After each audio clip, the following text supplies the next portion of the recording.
Psychology in Seattle. Hello and welcome to the Psychology in Seattle podcast. I'm your host, Dr. Kirk Honda. I'm a therapist and a professor. It's just me today. I am doing chapter 4 of responding to everyone's emails that I have been acquiring over a long period of time, maybe years. And so it's spring and I'm trying to clean out the closet and actually answer everyone's emails. So let's get into it. Anonymous patron wrote in asking me to talk about stigma against social anxiety. They write, as you likely know and agree, mental illness stigma is still an overwhelming issue in society with some improvements recently. But for the most part, I would argue that most people really still don't give a shit. I suspect that there's a lot of talking and not a lot of walking. A big part of the problem is that everyone has experienced social anxiety to some extent, so they assume that they get it and that other people should be able to navigate it just like they have. As someone who has experienced social anxiety and as someone who has recently begun graduate training to be a clinician, I have been on both sides of the anxiety fence, so to speak.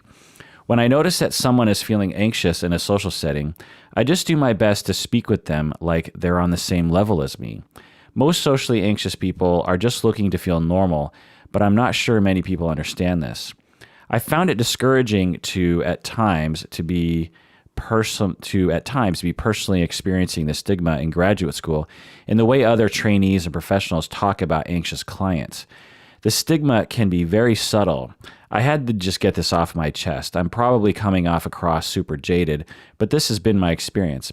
I'd like to hear what you've observed in terms of how people behave towards anxious people in social settings. End of email. Yeah, stigma, it's awful. It's really ridiculous. I mean, there's a lot of things in our society that, as podcast listeners, I will rant and rage about, and this is one of them. It's so dumb. Everyone, something like half of at least Americans at some point in their life will qualify for a full-blown DSM diagnosis. And everyone is on some spectrum of a diagnosis in the DSM, if not several. So this idea that it's stigmatized and somehow like there's us and then there's the mentally ill is just really inaccurate. It's akin to saying like, even if you just take, again, those people who actually qualify for where they actually cross the threshold into mental illness, you're talking about 1 out of every 2 people. So what other are you talking about? And again, like I said, I'm here to tell you my opinion is that 100% of people are very close to a threshold of one or another kind in the DSM. So it's really awful. And we all know intellectually that the stigma is silly, and yet our society just keeps going along with it. And there's so many manifestations of this.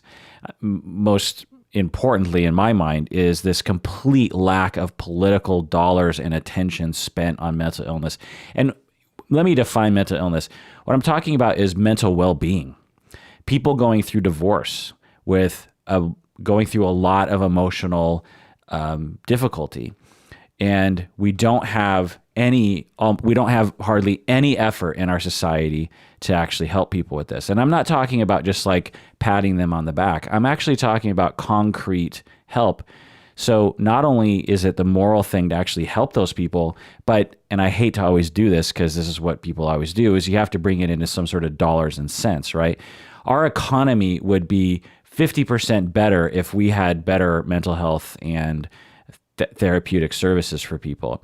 Think of all the people out there right now who are currently under employed or are having difficulties at work concentrating or are committing crimes or are parenting their kids poorly because they are not hooked up with an easy, accessible clinician who is the right person for them.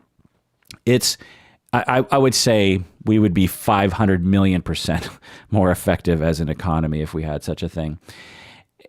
So not only dollars and cents, but it's the moral thing to do. I mean, even more extreme examples where you have people who are, I was actually talking with this guy last night, and he's a professional security guy for stalkers. Like people will call him and say, I have a stalker, and he is a guy who like takes care of that. And I was like, oh, that sounds really interesting. Like, you know, in my head, I'm thinking, oh, he's got like night vision glasses and he's, you know, got a gun and he's running around trying to catch the stalkers. And he's like, no, actually what I do is I try to figure out what mental illness the person has, because stalkers are usually suffering from some sort of mental illness. And then I'm like, oh, okay, well then what do you do? He's like, well, then I reach out to the stalker's family and I say, hey, you know, I don't know if you know this, but your brother, who is 35 years old, has been stalking one of my clients. And I just, you know, wanted you to maybe know that, so maybe we could work as a team to try to help your brother out so that he gets the treatment that he needs and all that kind of stuff. So now this is a very expensive service, by the way. The only very rich people can afford such a service. Everyone else just has to deal with the stalker, right? And what he's telling me is like, the police won't do anything because the stalker hasn't committed any crime yet. You can get restraining orders and whatnot, but aside from that, like, you can't really do anything if you're a victim of being stalked. So there's just this kind of weird zone, and what a wonderful zone we could fill with clinicians. And so the reason why we're not dedicating the money to that and the time is because we're still in the dark ages regarding stigma. We still consider mental illness to be this like crazy wackadoo thing that's in the dark tunnels of an insane asylum or something. And it's like, no, we are all mentally ill. Shouldn't we all have some kind of allocation of resources to help all of ourselves out? I mean, at the very least, someone you know is suffering from something.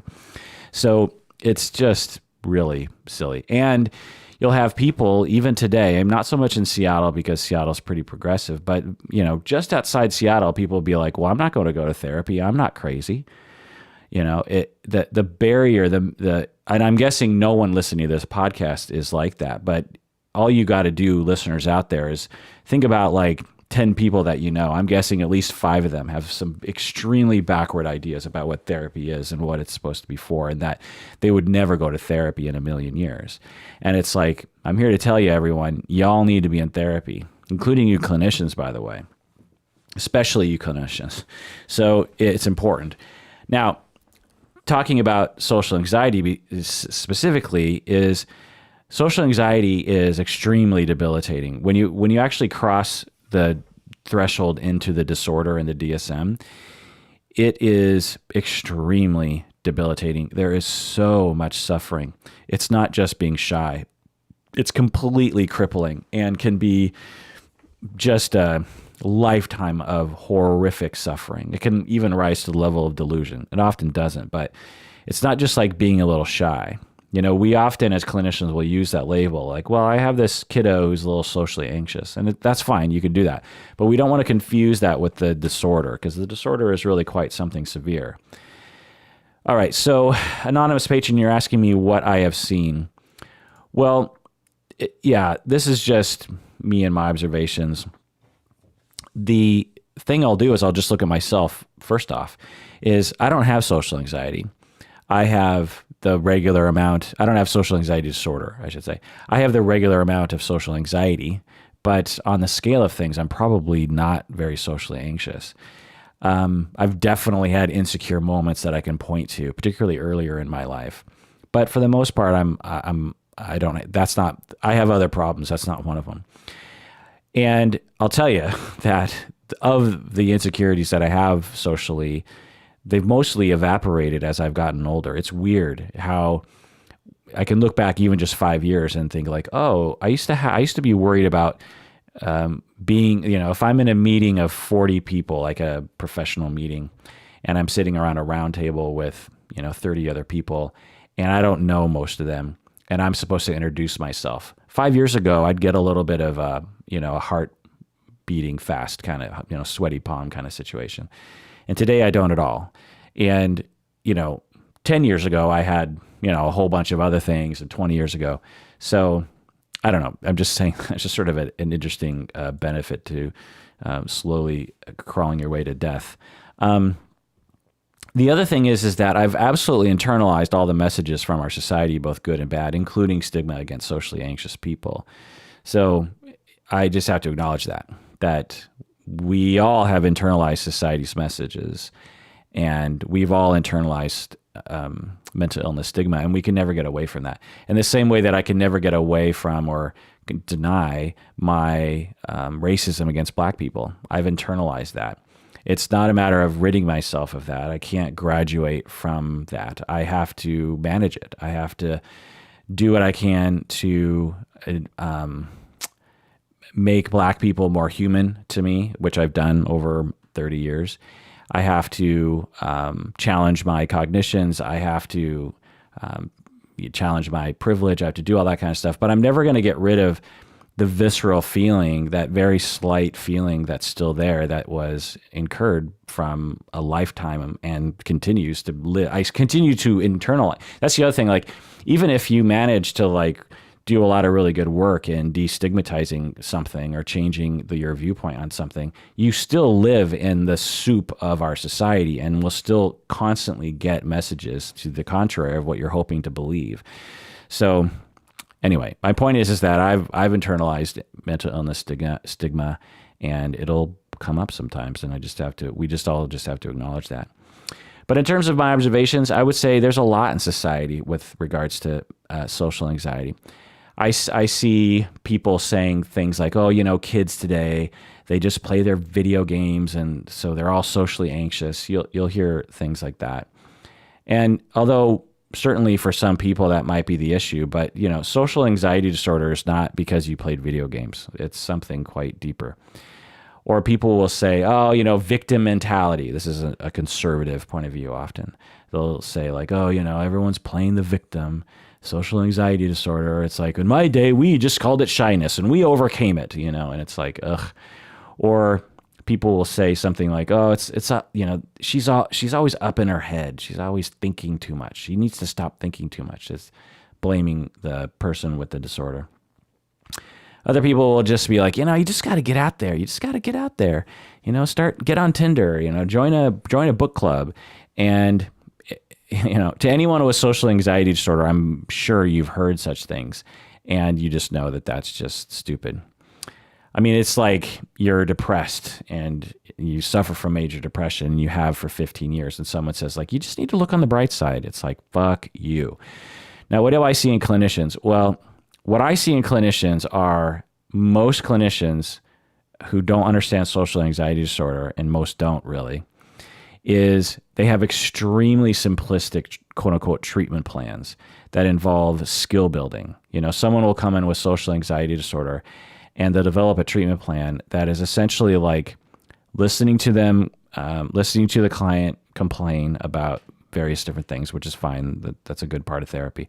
But then when they're treating the social anxiety disorder, they're just like, okay, how can, deep breaths exercises, and how to think differently, just basically simplistic cognitive behavioral therapy. And yeah, that's what I've seen. And I think that's a result of stigma and a result of complete misunderstanding of what the disorder is actually like.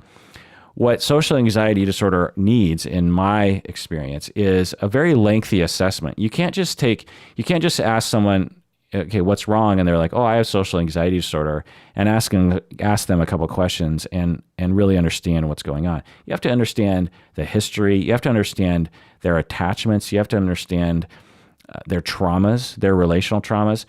Were they bullied? Were they made fun of? I'm sure they've had millions of really horrific social experiences, either self-induced or otherwise, that have compounded their fear of opening up and interacting with other people. So you need to assess all that stuff. You also need to work with a team, because at least with the family, or friends or somebody, or spouse, because that's just good therapy. Also, you have to involve, skills are fine. You can do skills, but really it has to do mostly with exposure. Any anxiety, you have to use exposure. Meaning that with someone, so let's say someone came to me and they just had like pure social anxiety disorder, and they didn't really have any other issue that was compounding it, like PTSD or attachment insecurity or anything. Well, what I'd be doing with them is I would be taking them, I would be I would say the following. This is my little speech. I'd say, okay, so I've assessed that your issue is that you have social anxiety disorder, which is a somewhat common disorder that affects a lot of people. And the evidence shows that the way we can actually cure you of your anxiety is by slowly habituating your brain, by slowly getting your brain used to socializing with other people and the consequences of making mistakes socially. And what this involves is we will slowly introduce, tolerable for the most part, but a little bit anxiety-provoking social interactions, and having you sustain them for long enough for your body to get used to it. I'm never going to ask you to do anything that's too fast or too overwhelming, and you will always be in charge of this. And I actually don't want to go at a fast pace. I'm actually going to advocate always for the slow pace, and you might get a little impatient. For example, once you're ready, and not this week, because we have to talk about this for a number of weeks before you even start to go down this road, because I want to be confident that you know what you're getting into, is you will learn how to regulate your emotions. You'll learn how to notice your emotions. You'll learn how to reduce your stress. And you might have some skills right now, but we're gonna beef those up. We're gonna make them better. And then once you get those down, then you're going to start a program where in between every session, you're going to do something that's going to be a little bit challenging. Like, and I might say, in order to avoid freaking you out right now, I'm going to talk about a different sort of exposure. Like, let's say someone was afraid of needles and in the doctor's office, and they really want to get a vaccine, but they're terrified of getting a vaccine because of the needles. And so the exposure to that would be that in office, I would talk about a needle, and we would have the client visualize needles, just the needle, not actually going in the arm. Just visualize the doctor holding a needle and think about that for about 20 minutes. Really focus on it. And we will monitor your distress. And hopefully by the end of the 20 minutes, your body will get mostly used to that. And we'll repeat that a number of times until there comes a day when just thinking about a needle would not stress the person out. Then we'll graduate to another thing. Now you think about actually needles going into your arm. Eventually your body gets used to that. Now, and then slowly but surely we work our way down the road, and every step of the way is not overwhelming, but there's definite progress moving down the road. So with social situations, we'll do the same with you. We might have you visualize giving a speech, or we might have you visualize being at a party and having to say something, or maybe we'll role play or something, and you'll monitor your distress and you'll do your distress reduction techniques that we'll establish. The thing is over time, what this will do is that your body will become accustomed to these things, and when you enter them in the real world, you'll actually not be anxious. It'll just be like regular, life to you. And that's going to take some time. Now, so that's the exposure part that I would go over with people. For some other people, it's other things. Like I said, attachment issues, where they were, left alone a lot as kids. And so they need secure attachments in order to just even believe that other people don't hate them. They might have PTSD. Often social anxiety disorder people have PTSD because the anxiety is so overwhelming that they can actually be traumatized by certain social interactions, certain types of social interactions. So you have to do exposure with that, and you have to talk about what trauma is. And so it can take a long time, and it's much more than just skills and deep breathing. You know what I mean? So that's what I've observed in terms of the stigma. And we all just need to work against that. And part of it has to do with actually listening to podcasts like this about mental illness, or about mental conditions, which is a word I'd rather use. And we have to just talk about it more. We have to just make it a part of regular life. And let me just lay out some things that everyone out there can do to reduce stigma. Is talking about it more, just talking about it like it's nothing crazy. By, if you're a client, if you're in therapy, talk about it more. Just be like, well, my therapist said this or that. You'll be surprised how many people will be like, whoa, I can't believe you're admitting that you go to therapy. Like I said, in Seattle, it's like everyone's going to a therapist, so it's not that big of a deal, but every little bit counts. You can talk about your own mental conditions. You could say like, oh, you know what?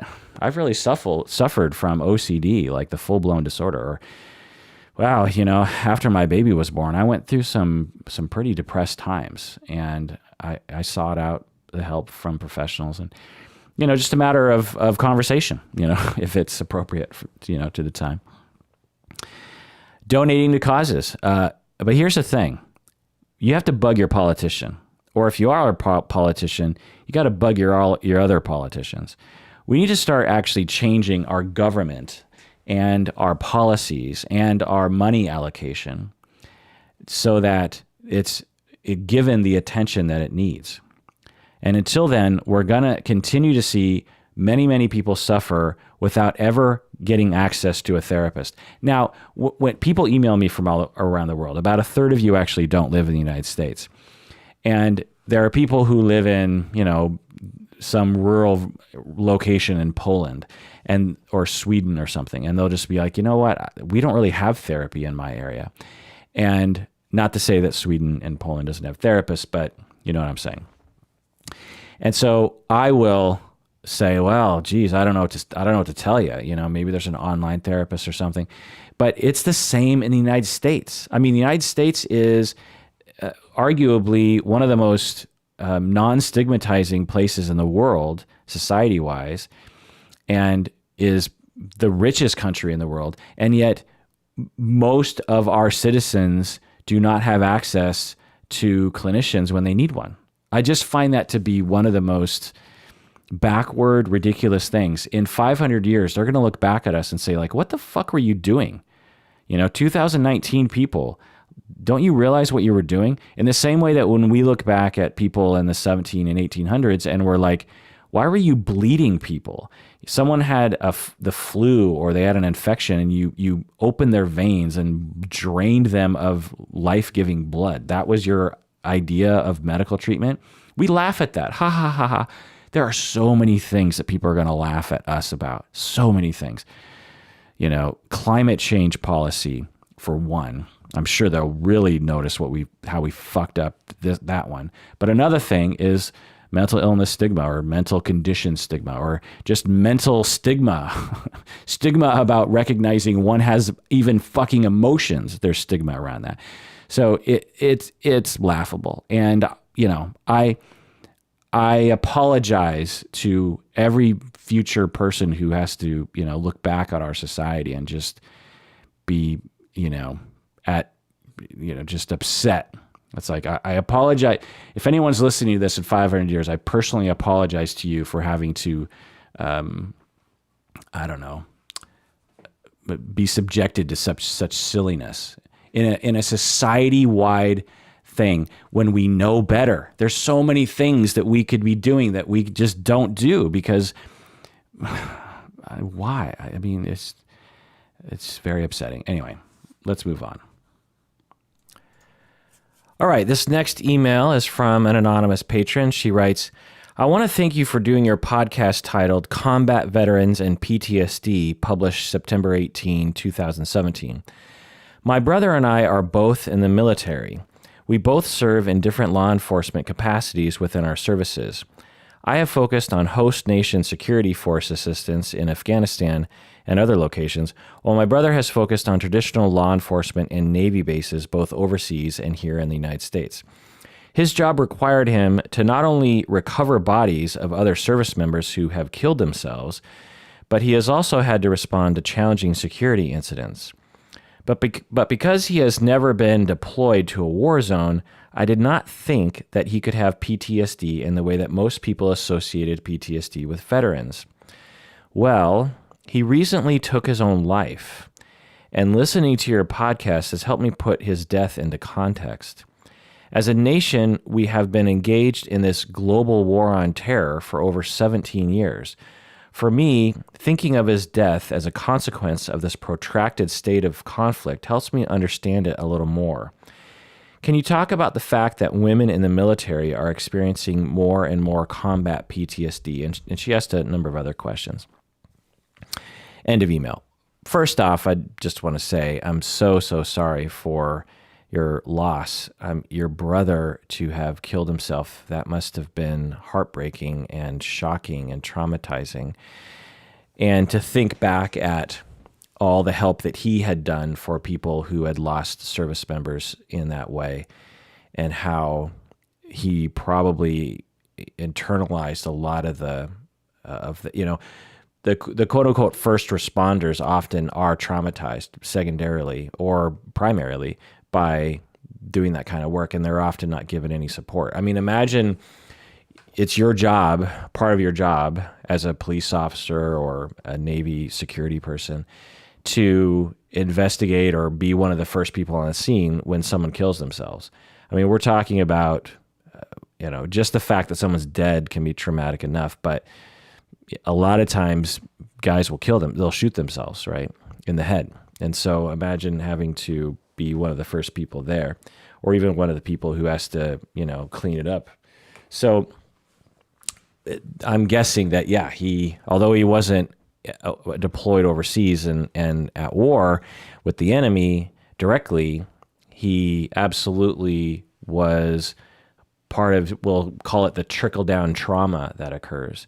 You have people on the front lines being traumatized by war, and then those people go home and kill themselves, and then the people who show up on the scene are also traumatized, and then they might kill themselves, and then the family members of those people are now traumatized. So it's just this constant trickle down of the trauma.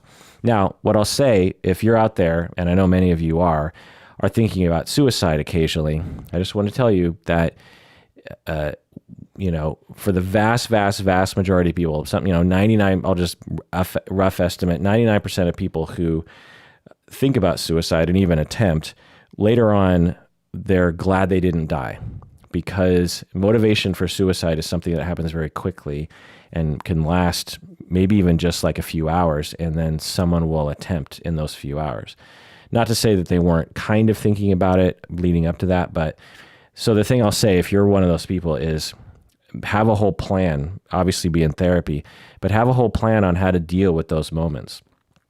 It's like if you're going on a hike, you got to bring a snack with you, you have to bring a GPS or, safety devices, right? You don't just wander into the wilderness.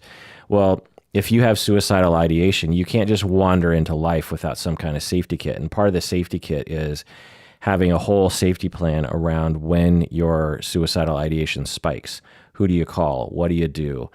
All those kinds of things, because we just really need to make sure you get through those times, because like I said, 99 estimated % of people after having a spike in motivation will be glad they didn't follow through with it, because they're just like, wow, I was in a pretty bad space those 48 hours, and I'm glad that I didn't follow through. So the anonymous patron asked some questions, but I asked for more information because she was wanting to, I think, to spread, knowledge that women are also impacted. Because the narrative often about PTSD in the military is that men are in the front lines being traumatized. And what she's saying is that women are more and more playing roles in combat experiences or very close to combat, and are also incurring these very traditional PTSD conditions. So I asked for more information, and she wrote, "My job in Afghanistan was to train and mentor the Afghan National Police. We did this by going to the police stations and partnering with them. My unit conducted joint walking patrols through both rural and urban areas.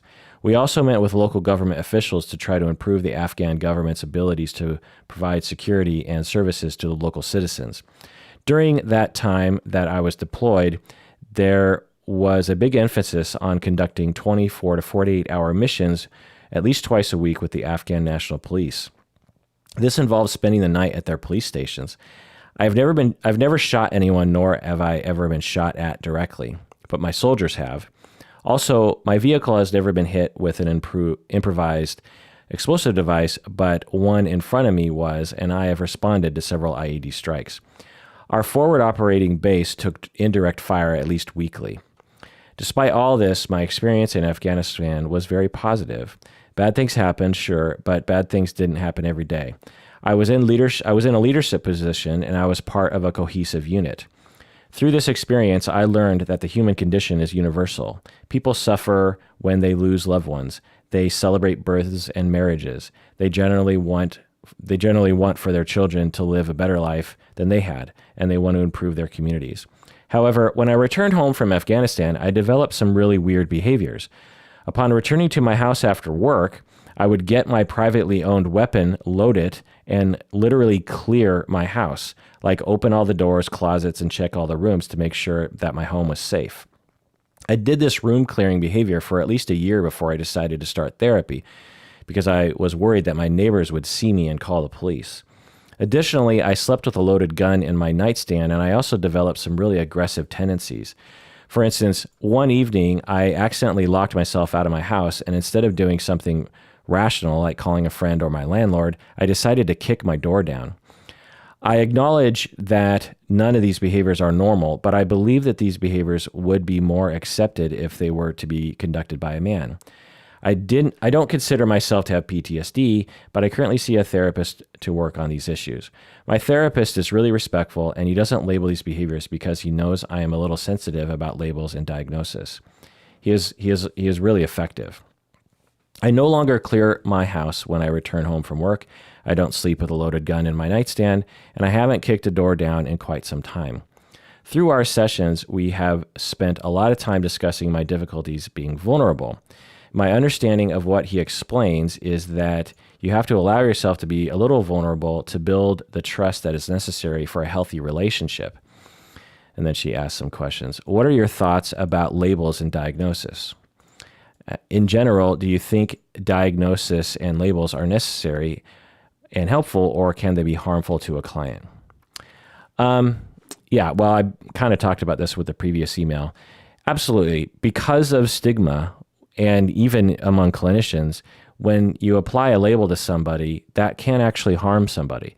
For example, if you label someone with borderline personality disorder and they just, go to another clinician or a facility and that label follows them, there's, a 50-50 chance that their next clinician is not going to want to work with that person because they have a stigmatized, erroneous view of what borderline personality disorder is. And so labels can be extremely destructive. If you tell school administrators that someone has ADHD or that someone has a learning disorder or something, there are absolutely negative consequences that can happen to people for sure. But it's not the label's fault. This is the fault of stigma.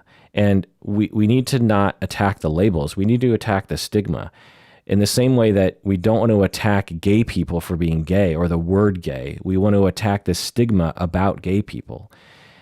For example, in the past, when I was growing up, we would call developmentally disabled people retarded. But today, you can't say retarded. In fact, if you're below a certain age, in all likelihood, just me saying retarded makes you cringe. But it doesn't to me, because I grew up without any stigma around the word retarded. That retarded just means slow, meaning you learn slower than other people. That's all it means. And developmentally disabled to me sounds harsher to some extent. But of course, society today, because what happened was, because before, there's a whole history of these words like moron and idiot were all words that were originally not stigmatized. They were just bland clinical words. But over time, what people will do is, as a way of putting people down, they'll call people retarded, right? So when I was, a kid, they'd be, oh my God, you're retarded. And once that became, initially you have 7-year-olds saying you're retarded. And that was something that was rare. And you had clinicians and adults using the word retarded in a totally non-stigmatizing way, a harmful way. But then you have 7-year-olds, 10-year-olds, and then those 10-year-olds grow up to be 25-year-olds, and they start calling everyone retarded. And now you have a world in which the word has changed from being something that's not a terrible word to something that's really, really awful. And when you ever use the word retarded, you basically mean something really awful. And so what did we have to do? Well, we had to change the label to developmentally disabled. And but we don't want to attack the label because that's not the point. We have to attack the stigma. Eventually, I suspect in 40 years, we won't be calling people developmentally disabled anymore because that word will be used in a derogatory way, and we'll have to change the word again. So we have to think about the labels for sure in the short term, but we really have to think more long term about this and reduce the stigma altogether. My guess is anonymous patron, you're saying like, I don't really like the label of PTSD. Well, I suspect it's because of the stigma. There's nothing wrong with saying you have PTSD. It kind of sounds like you do, by the way, or at the very least you have a trauma reaction, right? And what's wrong with that label? It's not. There's nothing bad about it. To me, it's liberating. It's like, oh, there are, mounds and mounds of research supporting the normalization of what you're experiencing. You went through something really harrowing. Having an IED blow up the car in front of you and harming people, or arriving on scene after an IED blows up and you're seeing, injured and perhaps deceased individuals, or you're sleeping in a police station in Afghanistan and you don't know if you're going to get attacked in the middle of the night. I just can't believe how terrifying that would be. And the body just can't handle that kind of fear. There's going to be an effect in the same way that you can't like take a cigarette to your skin and just burn yourself and expect it, no harm to occur.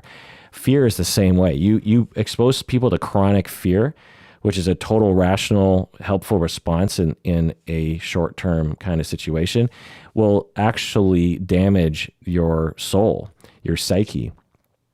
It's, think of it like with the old computer monitors when you would burn in an image. Well, it's the same with fear. When you experience something over and over and over again, you have this burnt in image of terror. And then you go home to the United States and there's no risk, or very little risk, of there being a problem like there was when you were in Afghanistan, and yet you still feel the same fear. That's, a trauma reaction.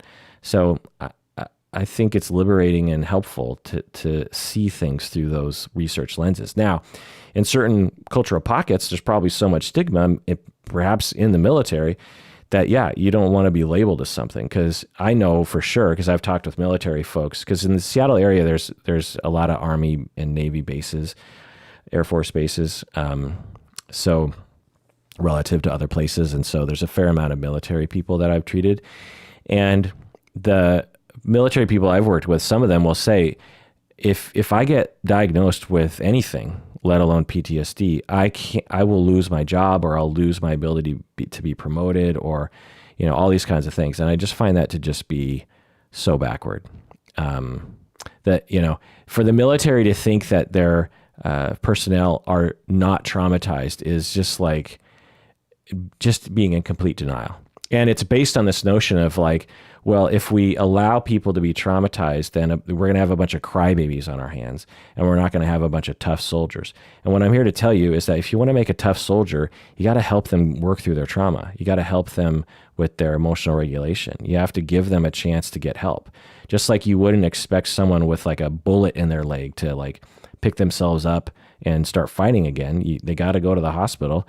Well, when you're traumatized, you need some help. You need some R&R. You need a break for your brain to recover. And when you don't do that, guess what happens? Suicide rates skyrocket, which is what's happening. And other atrocities, by the way, domestic violence, murder, other kinds of crime, addiction. It's all higher prevalence among military folks. It's easy to research this. And we have a problem, again, just to rant and rave about stigma again.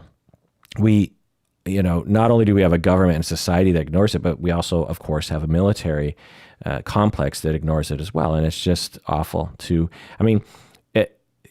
it's one thing when someone gets traumatized. It's another thing when someone gets traumatized in the name of your country.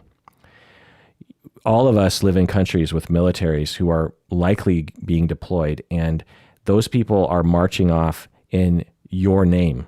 Your tax dollars are paying for them to do what they're doing. Your politicians are ordering them to do what they're doing. They are doing things in your name, and they are coming back, and they're so, traumatized without any help that they will kill themselves. And that's on our hands because we're not doing a fucking thing about it. People are doing things about it for sure, but we're not doing enough. And I just find it to be just awful. And this is nothing I'm not even talking about like the sexual abuse that occurs in military, which I've heard a lot of firsthand stories about as well, but we won't go down that road today. Other questions. What do you think about the association from her? She says, what do you think about the association between combat experience and trying to be vulnerable in a relationship? Is it related? Is it something that both men and women veterans experience? So this is interesting. So she's saying that, my therapist is saying that I have a hard time being vulnerable, and this is causing a lot of problems in my relationships because I'm not trusting other people enough, and I'm not, I need to be more vulnerable apparently. Is it related to being in the military or something? And I don't know. I mean, maybe. I could see military people having a slighter, bigger risk for this sort of thing because not only are they living in a society that shames emotion, but now they also are in a military context that shames emotions even more. So I'm guessing that it's particularly tough for military people for sure, men and women. But here's the thing. Everyone I know has trouble being vulnerable. I mean, that's the definition of being vulnerable, right? It's scary. Just like it's hard to, jump off a cliff. There's always going to be a little fear there. So, but even just saying that, I will say that I just did a mental kind of inventory as I was reading this email earlier. And I was trying to think of anyone I know who I wouldn't characterize as being anxious or having trouble being vulnerable with other people, including myself, to the point where there are problems that emerge because of that lack of ability to be vulnerable. Now, there are people who have a particular hard time with that, but we all grew up being very vulnerable. We were, 12 months old, 2 years old, and we're extremely vulnerable. Minute to minute, we're crying, we're upset, we're happy, we're sad, we're angry, we're aggressive. We're in a very vulnerable place and we're very open about our emotions. Well, what happens through, I'm guessing just normal parenting, but particularly the way we parent our kids in our society, is they emerge into age 6, 7, 8, 9, 10, having internalized this notion that their emotions are bad and that they need to not feel them, and that they need to be strong, and that they need to, for most kids, things are changing. There's a lot of attunement-oriented parenting practices that are happening for sure. So there's a lot of healthy kids. I imagine more healthy kids today than in the past, given cultural movements of parenting. But at least in this way, there's problems with today's parenting that didn't exist 20 years ago, but I don't think this is one of them, in my observation. But anyway, so most of us anyway emerge from childhood with this notion, or emerge into later childhood and adolescence with this notion that emotions are bad and our emotions are bad, and that being vulnerable is not good, because when you are, in all likelihood, no one's going to be there to catch you. And so so people end up having these policies of just like, well, just don't open up, don't trust. Well, guess what happens? We don't get our needs met. And when we don't get our needs met, bad things happen. Plus, we resent other people for not meeting our needs. And we might get real awkward when we are vulnerable and real pressuring and really forcing of other people to like really accommodate us and meet our needs. But what ends up happening is they can't really meet those expectations, those high expectations. And then guess what? They fail us. And then we go back to our corners and we, have another reason not to be vulnerable. So to answer your question, yeah, it could be related to military, but really it's everybody. I don't know anybody who has. I've probably, just mental inventory in my head, I can't think of a client or supervisee for that matter, or student who I didn't at least think they need to work on being more vulnerable, for sure. Just to put it in other practical terms, I am frequently talking with my trainees, my supervisees, about being more vulnerable about their stress, because they will, left to their own devices, they'll just suffer. Being a novice therapist is extremely stressful. It's one of the most stressful things people will go through. It doesn't sound stressful, honestly, but it's very stressful. So for lots of different reasons. And, you know, and novice therapists often think that they have to be these like stoic, strong, quote unquote people. And also therapists often had a lifetime of being self-sufficient a lot of times. You know, they're the people that people went to when they were having trouble. So they ended up, I think physicians are like this too. And so physicians, therapists are already particular at a deficit with regards to being able to be vulnerable. And then they have this massive stress as they become trained as a clinician. And I'm there saying, you have to be more vulnerable. Like, you're going to break. And I'm seeing evidence of you breaking, like burnout, like lack of empathy for your clients, like not wanting to be a clinician anymore. And so anyway, being vulnerable is very important for everybody. I suspect what your therapist is talking about is that you are, you know, you're meeting people and you're being very strong and that sort of thing, but you're not being vulnerable. So no one really knows that you have any needs, and then you don't get your needs met. But plus there's a very bonding action that happens when you're vulnerable to other people. So, you know, say you're dating someone and it's like date 10 and you had a bad day at work and you're just like, you know what, on this date, I just want to cry about something that happened at work, and I just want you to listen. And, you know, I don't need you to fix anything. And then you cry for a half an hour about something that happened at work. The person hearing you so many wonderful things are happening in that moment. One, you're getting your needs met, which is great. But another thing that happens to the listener, the person who's listening, is they feel needed. When you take it from a therapist, there is a very gratifying thing that happens when people reach out to you for help, and you succeed in helping them. So you're talking on your 10th date and you're crying and you're like, oh my God, you know, my boss, blah, blah, blah. And your date's like, wow, I feel special. I feel needed. And I feel good that I was able to help in this fairly easy way. I just listened and I cared, and that's easy to do. And it's this wonderful, wonderful thing that our human evolution must have devised for us to get through the day. And for us not to do that is denying all of us, both the listener and the teller, of something that's very wonderful. So vulnerability is one of the most beautiful things on the planet. So yeah, there's just so much stigma around being vulnerable, you know, like I hear a lot of people saying, I don't want to be a burden, and, oh, you know, first world problems, or I just need to move on, or I need to suck it up, or I need to let it go, or I'm overly sensitive, or, I don't want to dwell on this. I can't tell you how many times I hear that phrase. I don't want to dwell on this, or no one wants to hear me droning on and on about my problems. And I'm just here to tell you, like, you deserve to drone on and on about your problems and have people listen, particularly because it's not that fucking hard to listen to someone droning on and on about the problems. Take it from a professional person who listens to people talk about their problems. It's not hard.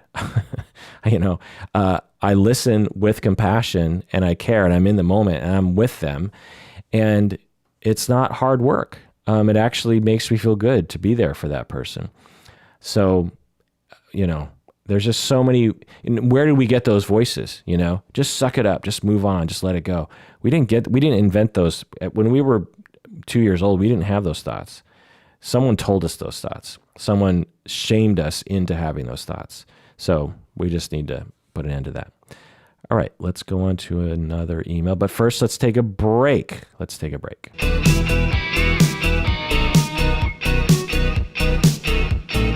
All right, we're back from the break.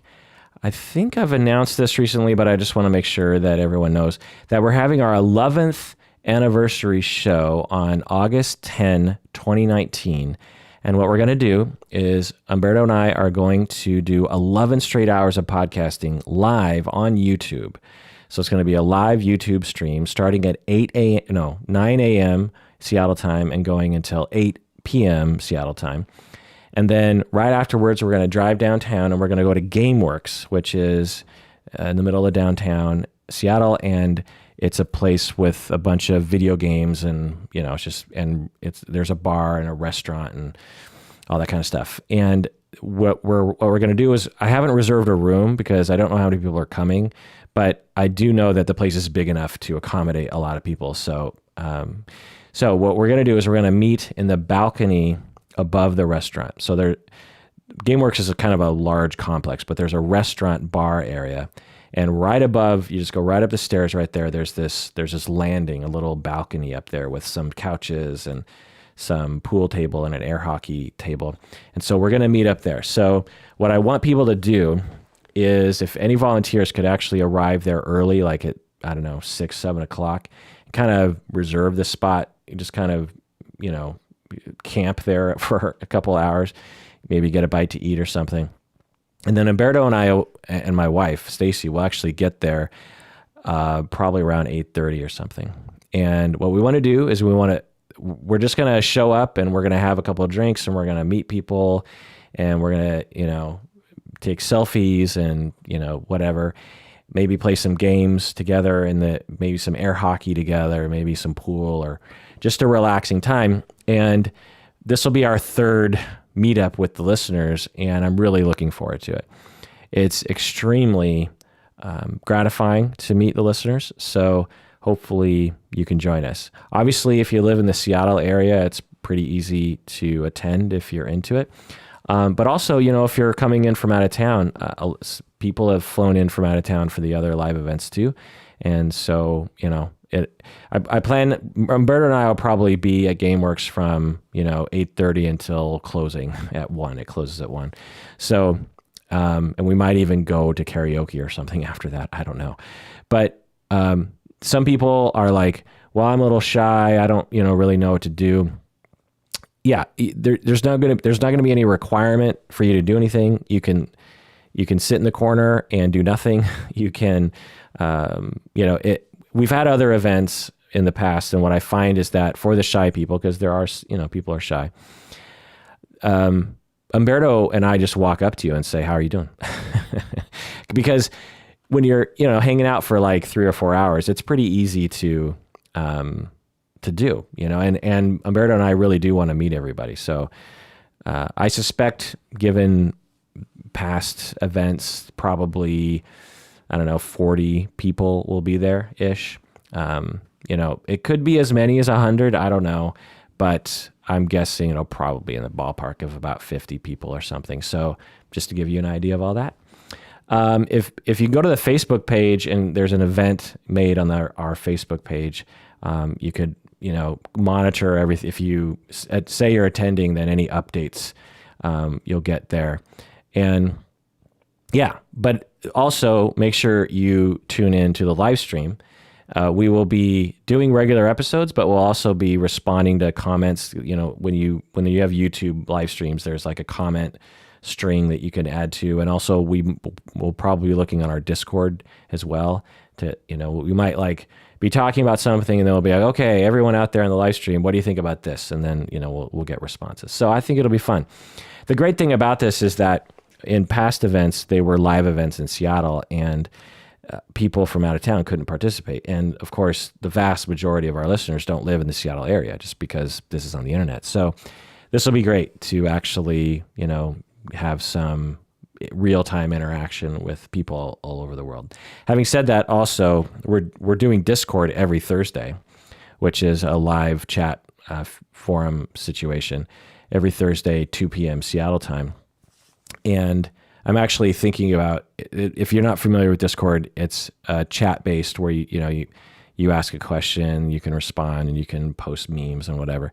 And what I'm thinking about doing is changing it to be a voice channel where people will type in questions and I'll respond with verbally. So anyway, all right, let's go on to another email.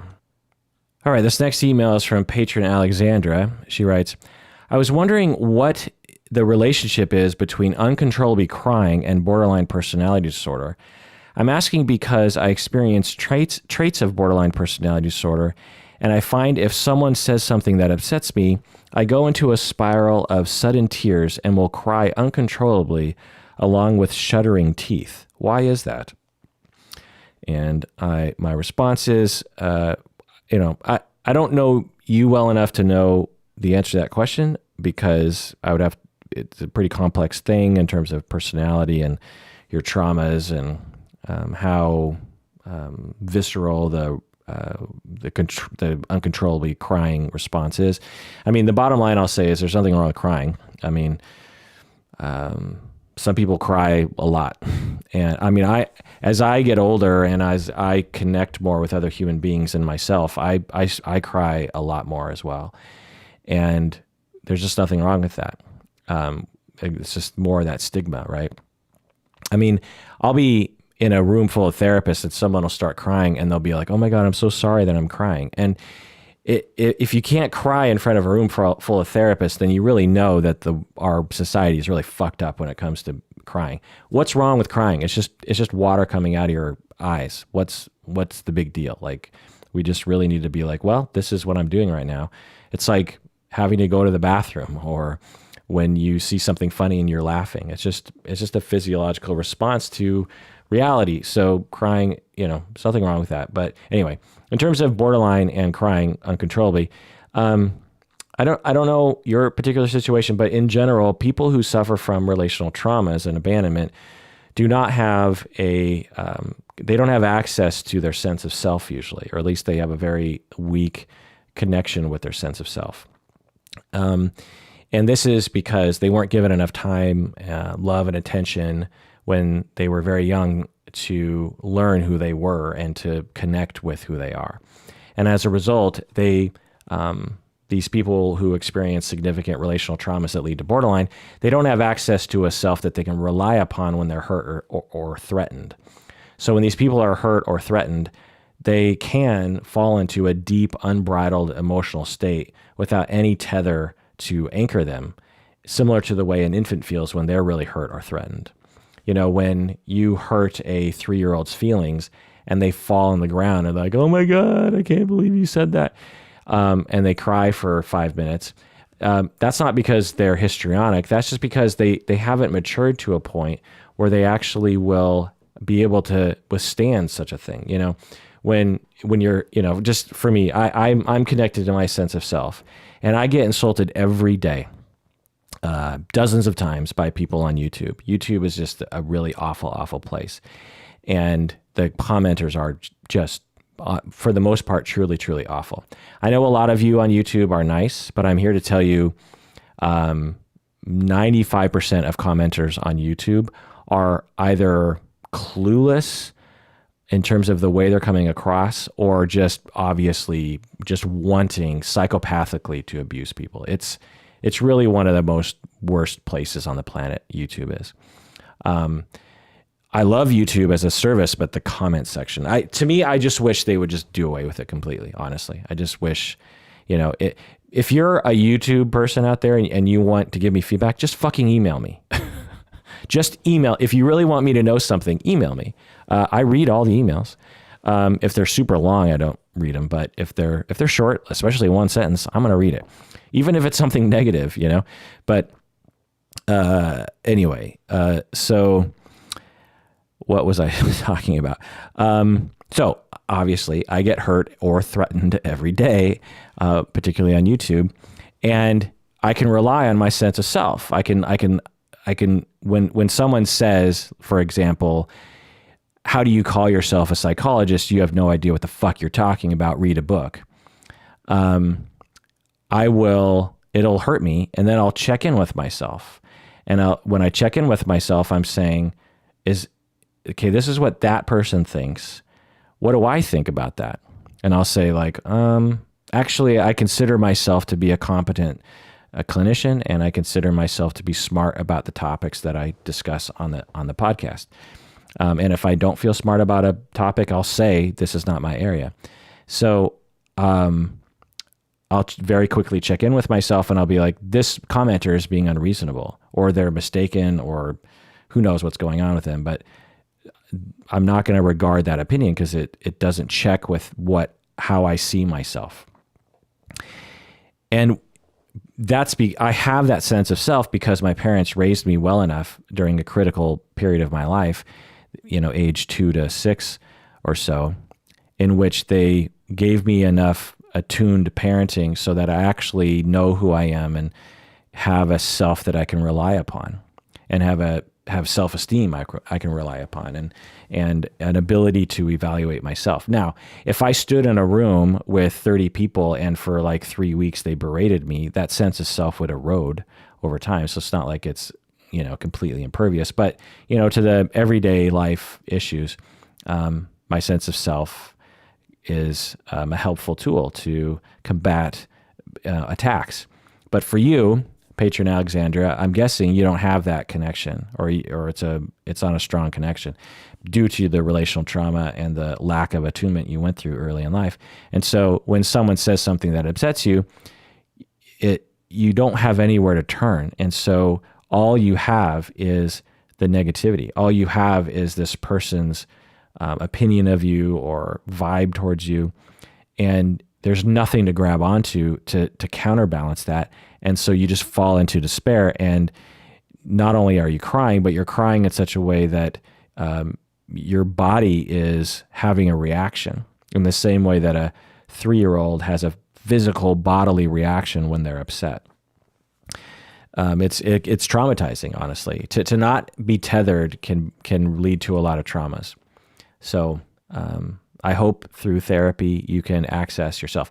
That's the glory to this, is that for people who are not connected to their sense of self, therapy with a relational therapist, someone who focuses on corrective emotional experiences in this way and attachment, can absolutely help you develop a connection to your sense of self.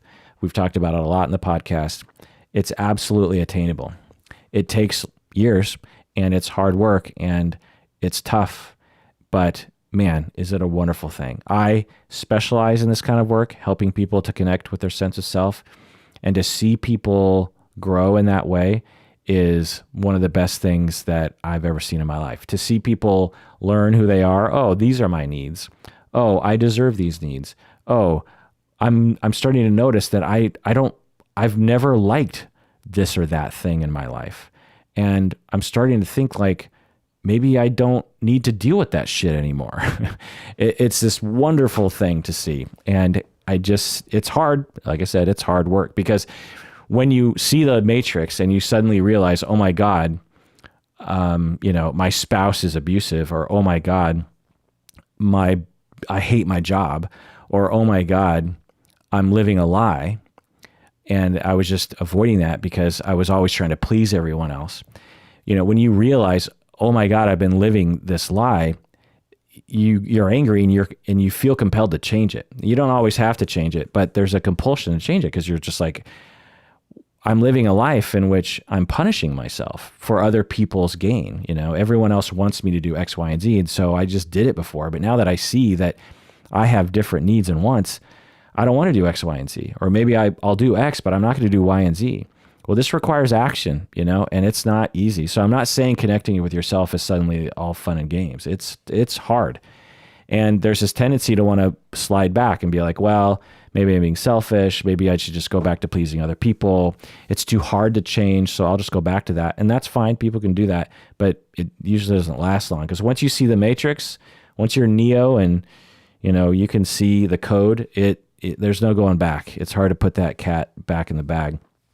And now the nice thing is that if you go through the work and you actually start to shape your life in a way that actually meets your needs, after 5 or 10 years, you're living the optimal life. And I've been there with people, and man, is it wonderful. It's wonderful to see. It's just a great thing. Anyway, let's go on to another email. Okay, this next email is from patron Liz. She writes, I was born with cerebral palsy, and even though it is minor, I still sense that many individuals don't know how to react to it. It has resulted in difficulties with finding employment and even within the realm of dating. I think that people fear what they don't understand. Many times we aren't given an opportunity, and people can fail to realize that we need and want all the things that most people do. Overall, I believe that in having a disability, my development was delayed in some ways. There are several things I would like to mention pertaining to my experiences of living with cerebral palsy, which is on the right side of my body. The first thing that comes to mind is the fact that I am the only one in my immediate family that has a physical disability. Also, there is the fact that I lost functioning in one of my kidneys at the age of 7 and started experiencing seizures at the age of 11. The essence of my experience within my family is that I oftentimes felt extremely isolated and misunderstood by them. My parents and siblings would often switch from stating things like, "You're just like everyone else," to, in other moments, overprotecting me. In the past few years, I have been able to reflect on this experience and realize that really sitting in the difficult experiences I go through was and still is difficult for them. As a result of the messages I received during childhood, I now struggle with a core belief that I am not enough. I sense that internally, the younger me has not healed from these past traumas. As I grew older, I continued to experience being made fun of or asked questions such as, "What's wrong with you?" I then had surgery to improve my walk at about age 14. I feel as though people, including my family, don't fully understand how difficult it is when you are unable to do everyday things for yourself. I want to be like most people and not ask for help, but asking for help is something I've had to adapt to. I have minimal use of my right hand due to lack of strength and coordination. And for instance, I sometimes have to guide my leg when I'm getting out of a car. I don't know if some people think we enjoy not being able to do things, but my older sister has actually scolded me in front of other people when I have asked for help. The difficulties continued pertaining to employment opportunity as well. I was often turned away because of the physical demands of my job, or my physical limitations would simply limit my opportunities. It often seemed as though everyone else around me was being provided with opportunities to shine, and I was fighting just to be seen. I am currently still working towards acceptance of the circumstances I was handed, but I now feel a sense of gratitude for having cerebral palsy and other medical problems. I believe that these particular experiences are what have contributed to my ability to empathize and connect to people on a more meaningful level. I also believe that these experiences led to my choosing a career as a marriage and family therapist. End of email. Yay, that's amazing. Welcome to the fold, patron Liz, to the marriage and family therapy profession. I think you're going to do amazing work. And if you want, you can work with people and their families regarding disabilities. And I can't imagine the gratitude that those families and those individuals will have for you. If you don't want to, you don't have to work with people with disabilities, but I'm sure that opportunity would be available to you. Yeah, and I could absolutely see that. I could see living in a world where you're struggling with that and there's stigma and people treating you like you're not enough and that you're not independent, and then at the same time you kind of need help. And I could absolutely see that helping you to empathize with other people and have compassion. I think that's one of the post-traumatic growth elements of trauma, is that afterwards we often see the world differently and we wonder, like, man, I wonder how many other people are suffering in similar ways that I don't notice. But yeah, I mean, with physical disabilities like cerebral palsy, I mean, this is the stigma episode, I guess. It's awful the way we are, as we're just really stupid as a society, and it's got to change. I think intellectually everyone understands that someone with cerebral palsy, should be treated just like everybody else. But there's something about our society that we keep teaching everyone that having those sorts of conditions, I'm trying to think off the top of my head, like, what is the stigma exactly? I mean, obviously there's, getting back to the retarded stigma, sometimes people who have difficulty, right side cerebral palsy, it will be equated with having a developmental disability, which carries with it its own weird stigma. So there's that. I think there's, I think one of the things, if I was just to think off the top of my head, that contributes to the stigma is our cultural joking around people who speak in different ways. Like for example, I think Borat, the movie and the character and the TV show, is one of the funniest things I've ever seen, but it is one of the most racist things that has ever been created.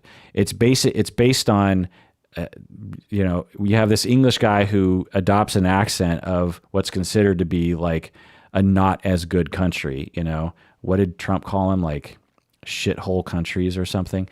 And so you have this privileged white person who, well, he's Jewish, so there's that. But he, you know, those Jewish people certainly aren't privileged, but he is dressing up and adopting an accent of a foreigner, and then proceeds to act like he doesn't know what's happening, and you know the audience is just laughing their ass off.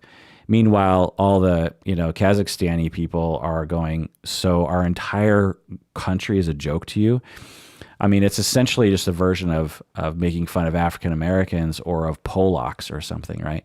And so we have this cultural tradition of making fun of foreigners. We have this cultural tradition of making fun of people who don't speak in articulate ways.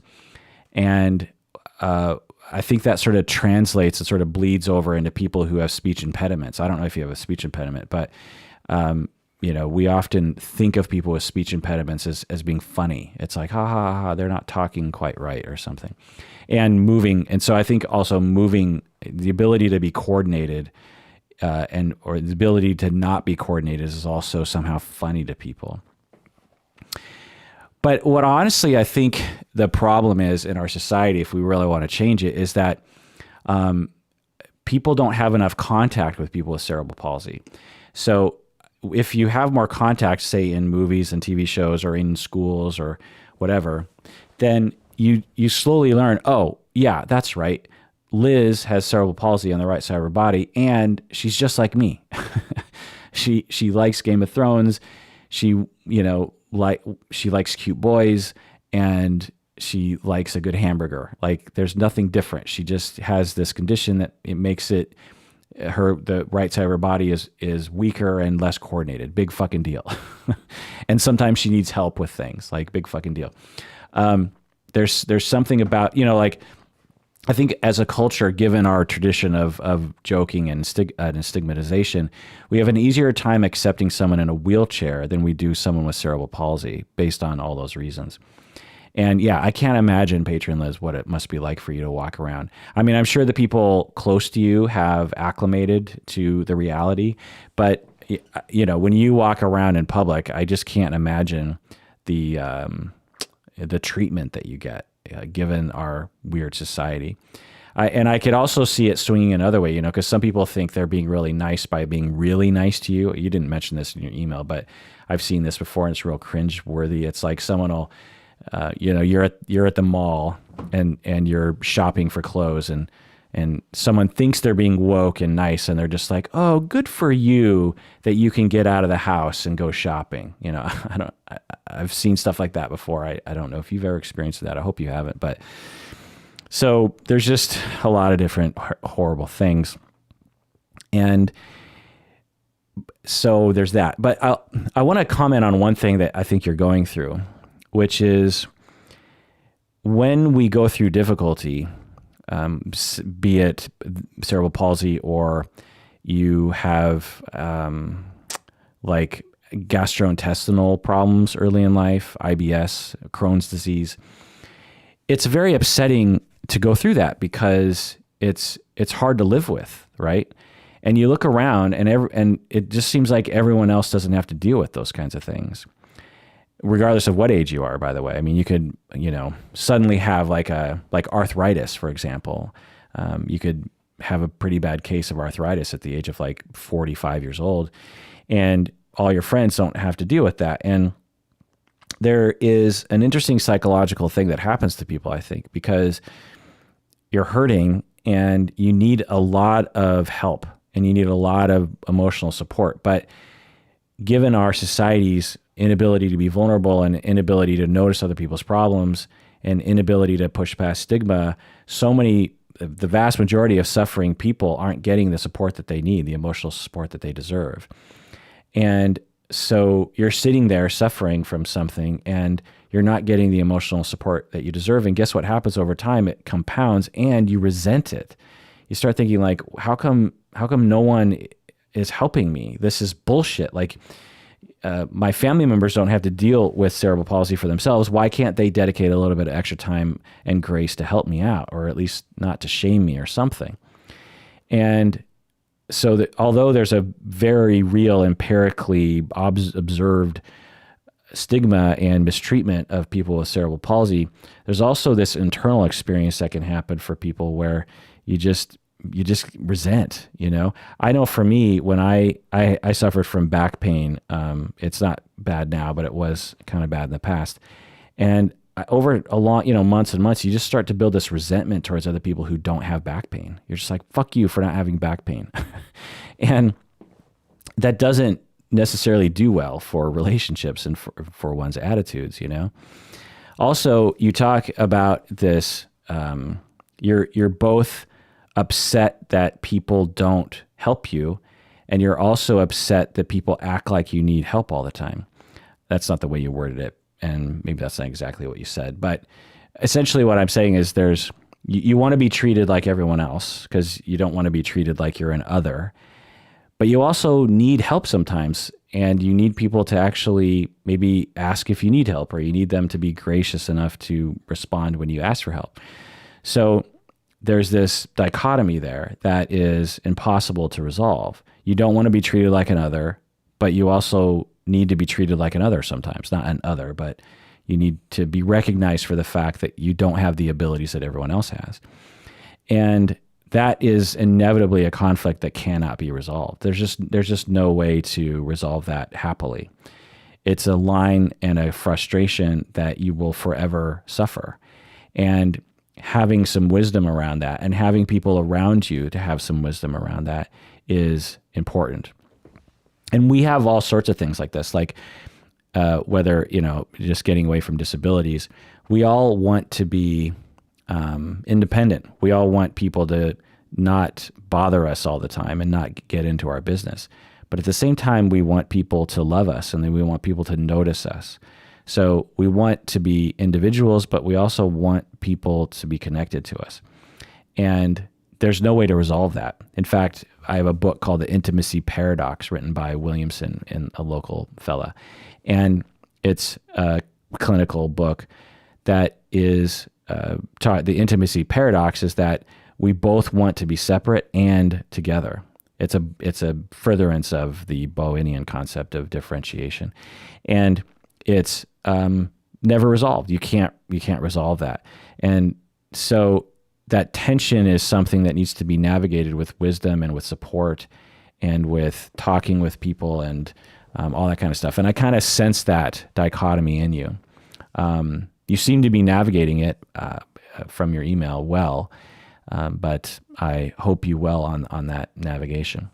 And I also, just greatly sympathize with the bullshit that you've had to go through in your life. It's truly awful. The stigma and our ideas. Sometimes I wish that, like in Men in Black, I could just hold up a pen and just flash everyone's memory away and just erase all the stigma messages that they've ever incurred. Because the problem with our society is that new babies enter our society and absorb the bullshit propaganda that we were told, and the cycle just goes on and on and on. And so we're just constantly, pushing back this tide of stigma and culture that just cannot be pushed back. And, change is slow. We managed to push back the propaganda on gay people in my lifetime, which I never thought would happen. We managed to completely change the majority opinion and laws regarding gay marriage. For you young people out there, when I was young, as a teenager, that was completely unheard of. The stigma was so high about being gay that in my high school, just think about this, not a single person was out. I went to a high school with like 1,300 people in it, and not a single student at the school was out as gay or bi or trans or whatever. Not a single person. And statistically, 5-10% of them were. And not a single one. Now, to you young people, you're like, wow, because in my school we had, dozens of people who were out. Well, that's because we have changed our society and we've all played our part, our small part. And some people have played bigger parts like Ellen and other people. But we've all played our part, and we can change this too. It's depressing that it hasn't changed yet, but we can change this too. We can change the stigma around cerebral palsy. And I'm doing my little part by reading Liz's email, and Liz is doing her great part by providing her experiences so that everyone can learn from them. So thank you, patron Liz. All right, this next email is from an anonymous patron. She writes, can you talk about bisexual identity and how it's downplayed as being a phase, especially for younger women? It often feels like a performance for the male gaze, or at least guys will make it into that. I've heard other accounts of women finding it hard to take their sexuality seriously when it's often portrayed as something reserved for parties and being too drunk, which happens, but it's also the everyday reality of a lot of people. I imagine that being bisexual as a man would be even more challenging in some ways, since the common assumption is that they're just too afraid to come out as gay. So being stationed in the middle of nowhere, she's in the military, the friends I do have are precious to me, especially as someone who doesn't make friends easily for a number of reasons. My friend and I were at the same boot camp division, and we became good friends. And now we'll be in the same squadron together for more than 3 years, which is really quite unusual. I've always liked and respected him as a person and considered his friendship very important to me. He got engaged to a girl he met in October, and now blah, blah, blah. So on St. Patrick's Day, I had some friends over with them included, and they both know that I'm bisexual. So she has her friend and his fiance over for a party on St. Patrick's Day. And they both know that I'm bisexual. Although I've never had an actual relationship with a woman, probably because I was raised Mormon. I got way too drunk and ended up making out with his girlfriend, who wasn't nearly as drunk. I very excitedly told my friend right away, but he didn't seem amused, which confused me. Seeking approval, I told my boyfriend, and he asked that we do it again, though not in front of my friend, of course. Somewhere in my mind, I knew the dynamic was wrong, but I also hadn't been with a woman in a long time, so I did it anyway. I didn't think much of it, but sincerely apologized to my friend the next day as soon as I comprehended the situation. My friend never treated me the same again, and none of our mutual friends have really wanted to hang out since. He often mocks me openly at work, which affects the way most people on my ship treat me. Most male shipmates treat me. I'm left with the question about why I didn't treat the incident as cheating in the first place. I'd never make out with a female friend's boyfriend because those implications are clearly defined in our culture. His girlfriend identifies as straight, so what did that mean with how I was allowed to relate to her? I've also had a mild grudge against my boyfriend since. He was only tipsy at the time, and while it seems like a really low thing for him to do, I don't know if I want to believe that he was validating my sexuality or just getting off. Maybe it's a possible that he was doing both. Another part of me wonders if it may be disrespectful to me as a person, reducing my sexual expression to a thing that exists for his pleasure, regardless of the consequences he could much more easily piece together at the time because he wasn't involved, or he wasn't as drunk, I think. Ultimately, I don't think I see being with a woman as a real legitimate thing, even though I'd like it to be. My family and many other people I know would range from reproaching to horrified, partly because, leaving out some details. Even though I'm an atheist now, there's still that pressure. It's been a really rough month with my sudden social isolation. Luckily, I'll be going back to therapy once I get switched to working a different shift. Thanks for the podcast. My job is physically exhausting, and the podcast helps me to unwind. End of email. Yeah, totally. I think your story is actually quite common. I've worked with a lot of clients in your situation. It's clear that you're suffering, and I'm really sorry for that. Being alone and being rejected and wondering if it's your fault is just a really horrible place to be in. I I wish there was a way that you could actually reach out to your friends and to your friend, your close friend that you had before, and just tell them how you feel and be vulnerable in that way, and just be like, look, I was drunk. I'm sorry. I don't know what I was doing at the time. I now realize why. I'm guessing you're rejecting me because you feel like I cheat. I made your girlfriend cheat. And at the time I thought of it in the way that a lot of people see it. It's like, well, we're drunk at a party and two girls making out. Like it's not the same thing as if, I made out with someone's boyfriend. But I realized that you might feel it is the same, which I get because, that makes a lot of sense to me. The thing that I think you might be going through, anonymous patron, from your email, and I'm not sure, obviously, because I'm not your therapist. Your therapist would know a lot better. But it seems to me like you have needs as a bisexual person to be with a woman.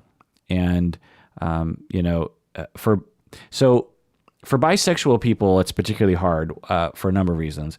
One is because the stigma is often a lot worse for bi people because society, for whatever reason, we haven't pushed the progressive attitudes about bisexual awareness and acceptance. I don't think there's really an Ellen of bisexuality. I know Channing Tatum came out as bisexual, and other people too have also, but I feel like it hasn't really gotten the attention that it deserves.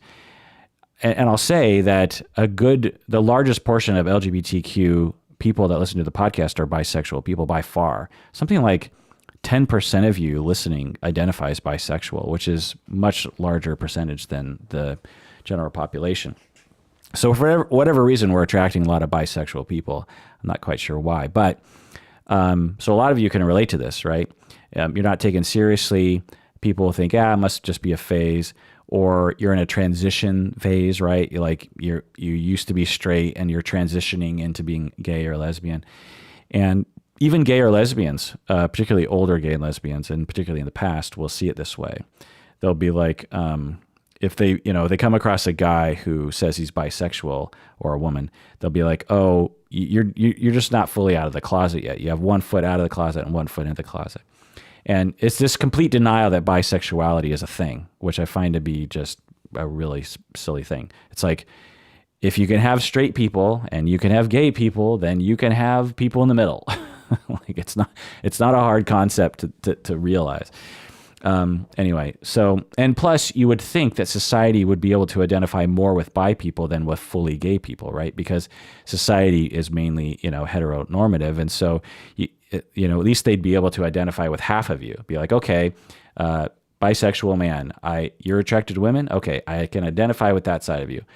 Okay, I'm having a harder time with the fact that you're attracted to other men, but at least I can relate to some of you. But that's not how it goes. It's almost like bi people are just completely, these strange abominations. And as a half Japanese, half white person myself, I can tell you, like, I know what it's like to feel like you're not welcome anywhere. So yeah, it's awful. And now for some bi people, their sexual life doesn't have this element that I'm going to get into, but for some people it does, where they will feel as though they'll have waves of time where they feel like they need to be intimate with the gender that they're not involved with at the time. So if you're bisexual, you might start a relationship, say you're a bisexual woman and a cis woman, and you're having a relationship with a cis man. And because you're bisexual, you're romantically attracted to this person, you're sexually attracted to this person. And then a year into it, you have this deep desire that's not being met of being with a woman. And so you don't know what to do with that. And so you say, well, I don't want to cheat, so I won't cheat. But it actually could be something quite deeper. Not all bisexual people are like this, but I've had clients who are like this, where essentially what I've ended up going for some of these people is we end up thinking about polyamory, honestly, because at any given time, if you're polyamorous, you have that option of actually having intimacy and sexual intimacy with other people to satisfy your bisexual needs. Not all bisexual people are like this, like I said, but there's plenty of bisexual people whom I know who have been married for 20 years to someone and have never cheated. So it's not like you can't have a stable long-term relationship and choose, one gender to spend a lot of time with. But I think for some people, it's a little harder in that way. And so I think for you, anonymous patron, I think there was a part of you, for reasons of stigma and being raised Mormon and all that kind of thing, that has made you really suppress your needs of having intimacy with women. We have needs. We have a lot of needs as humans. We have needs for food, for shelter, to go to the bathroom, but we also have needs for physical intimacy, both friendship and family, but also sexual and romantic. We have those needs. We need a, sexual or romantic partner to love us and to think about us, to miss us, to kiss us when they see us, to cuddle with us. Those are needs. I mean, it's quite obvious that we evolved to have those things because we all gravitate towards them. And when we don't have them, we're sad. And I think what was happening for you, anonymous patron, was that you had this mounting need inside of you. And due to life circumstances or whatever, you weren't able to get that need met. And then you got really drunk one night and that need sort of popped out. That need was like, okay, I'm drunk, I'm going to make this happen. And you made it happen. And that pressure to meet that need was so great that you overlooked what was obvious to you later, which is, oh my God, I'm a mistress. I'm creating a cheating scenario where my friend's fiance is cheating on him with me, and if you were perhaps able to meet that need prior at that party, you probably wouldn't have acted out in that way. And you probably would have thought about it. You might have also maybe not drank as much, because if you're not getting your needs met, you might overdrink at times. So now I have no idea. I don't know you well enough to say any of those things, so I could be completely wrong. But it wouldn't be a foreign concept for a bisexual person to not have their needs met. And it's not a foreign concept for anyone not to have their needs met. There's so many people not getting their intimacy needs. There's so many things that can throw the wrench into the gears of romantic and sexual intimacy. There are so many people walking around right now who feel deprived romantically and sexually. And you don't have to look far on the internet to find groups of people like this. And even people who look completely... I was just talking with a really old friend of mine the other day, and we hadn't talked in a long time, and he seemed totally fine. He just seemed happy, and he seemed the same as when I remembered seeing him last. And as the night progressed, he started telling me about his life, and he's really suffering, and there's a lot of lack of intimacy and lack of connection in his life, and he's really quite sad. And so it just woke me up again to say, like, you just never know. Like, a lot of people can be suffering in that way, and there's no overt indication of it. You could even see them as a couple walking around together, and they might seem really close, when in reality they're really struggling and can be really quite distant. So patron, you are similar probably to everyone in that way, and compounded with stigma and with other issues that are making it so that you can't realize your needs, and then it popped out at this party. So, maybe, who knows? You're in therapy now, so I hope that, you could have sent me this email 3 years ago. I think this email, so you mentioned St. Patrick's Day, so that was in relation to now, which is June, a few months ago. So either you wrote me this email recently within the past few months, or you wrote it to me a year ago, or you wrote it to me 2 years ago or 3 years ago. Who knows? Let me know how that's going. I know we've talked over the email at times, so let me know. Anyway, let's go on to another email. Okay, this next email is from another anonymous patron. Oh, and by the way, if you ever email me and you want me to read it on the air, make sure you let me know if you want to be anonymous, or how you want me to talk about you. The easiest way to do this is to email me through the website. If you email me through the website, the Contact Us page, it asks all the appropriate questions. Your pronoun, whether or not you want to be anonymous, all that kind of stuff. whether or not you even want me to read it on air or not, because sometimes people just want to email me and they don't want me to read stuff on air. So use the website, please, and or make sure you answer all those questions that are relevant. All right, Anonymous Patron says, I was wondering if you could talk more on pure O OCD subtypes, like relationship OCD, pedophile OCD, harm OCD, sexuality OCD, and moral OCD. So just chiming in here for a second on the email. Pure O OCD is essentially people who experience only obsessions, or the main component of their OCD is obsessions and not the compulsions. People often associate OCD with the compulsions, the things you can see, like washing your hands or organizing all your pencils in a row or something like that, or turning the lights on and off. These are compulsions, but they will often forget that OCD begins with obsessions.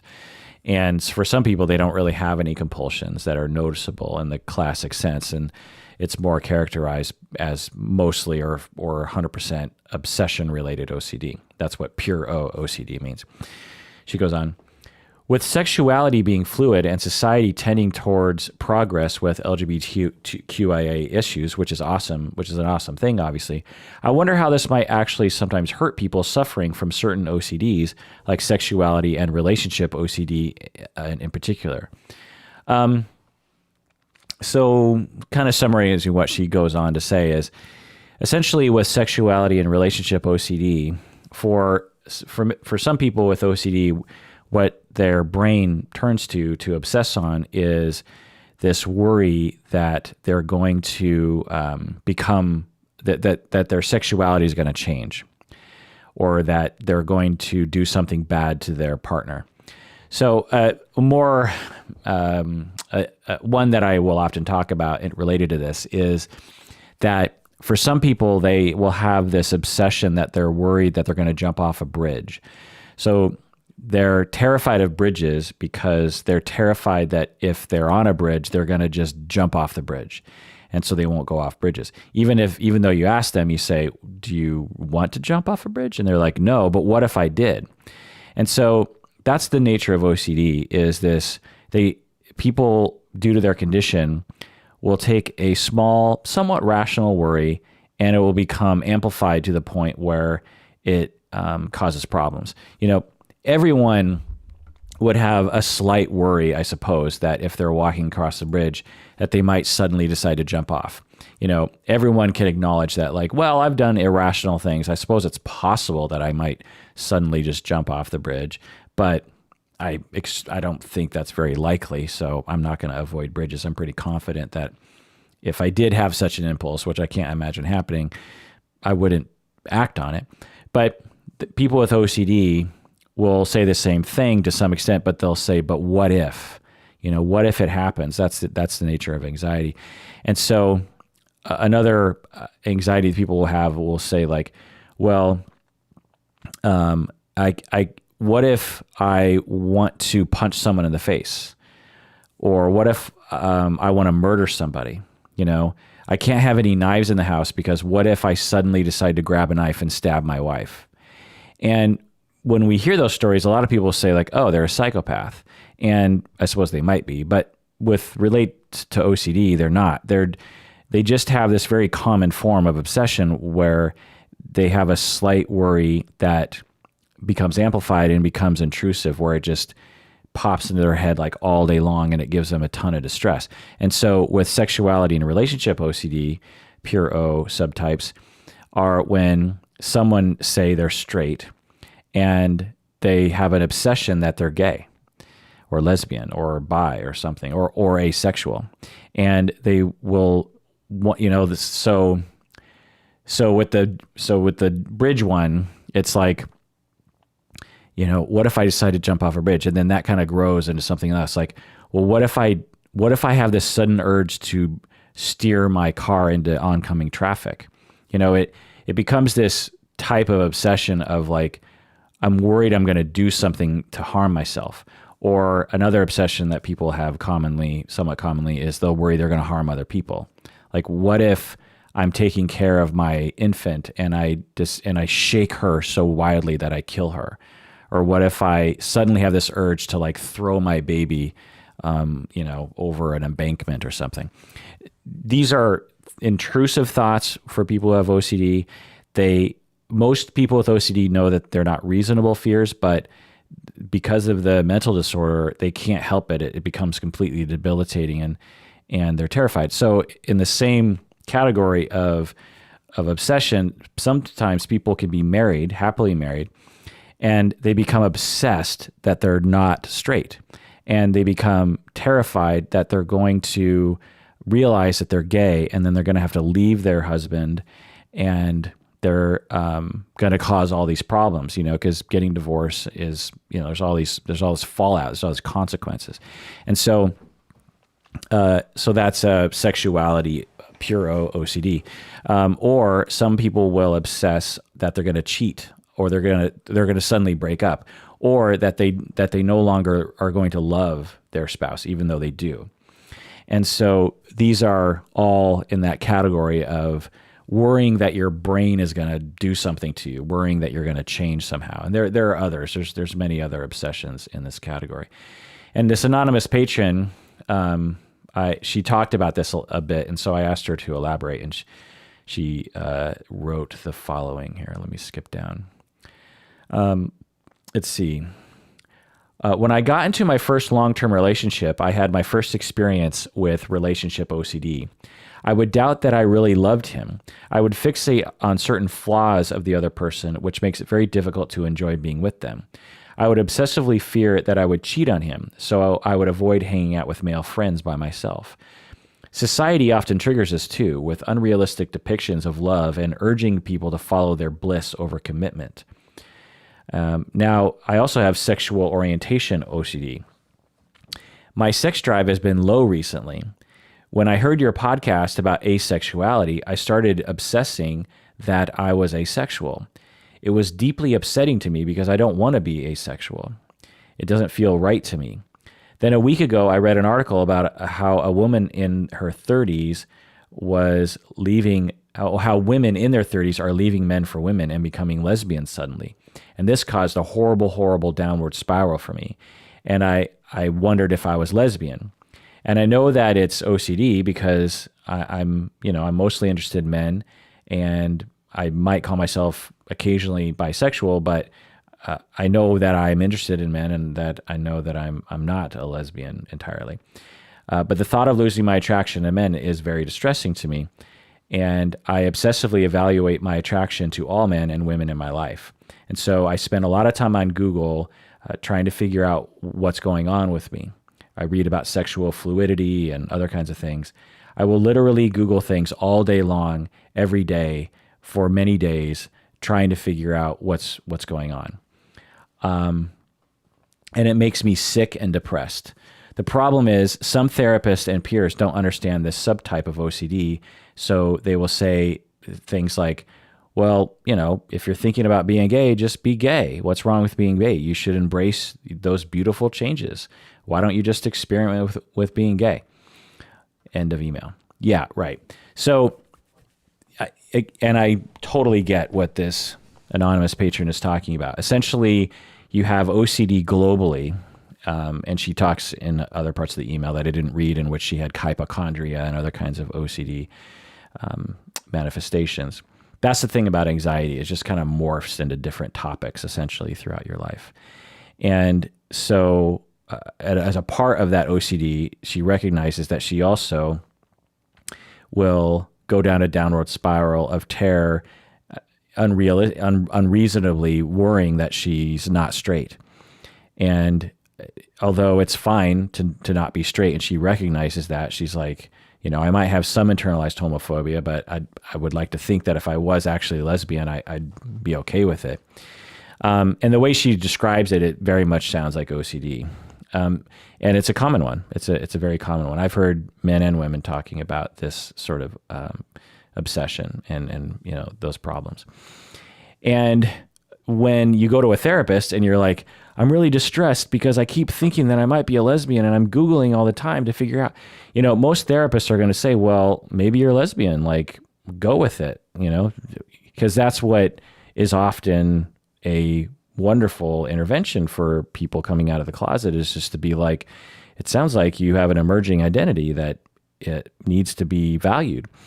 But what they don't understand is that there's a type of OCD that absolutely manifests like this. And so they might actually contribute to the problem for the person with OCD, because the therapist is like, well, maybe you're a lesbian. And that's exactly what the OCD is terrifying the person of.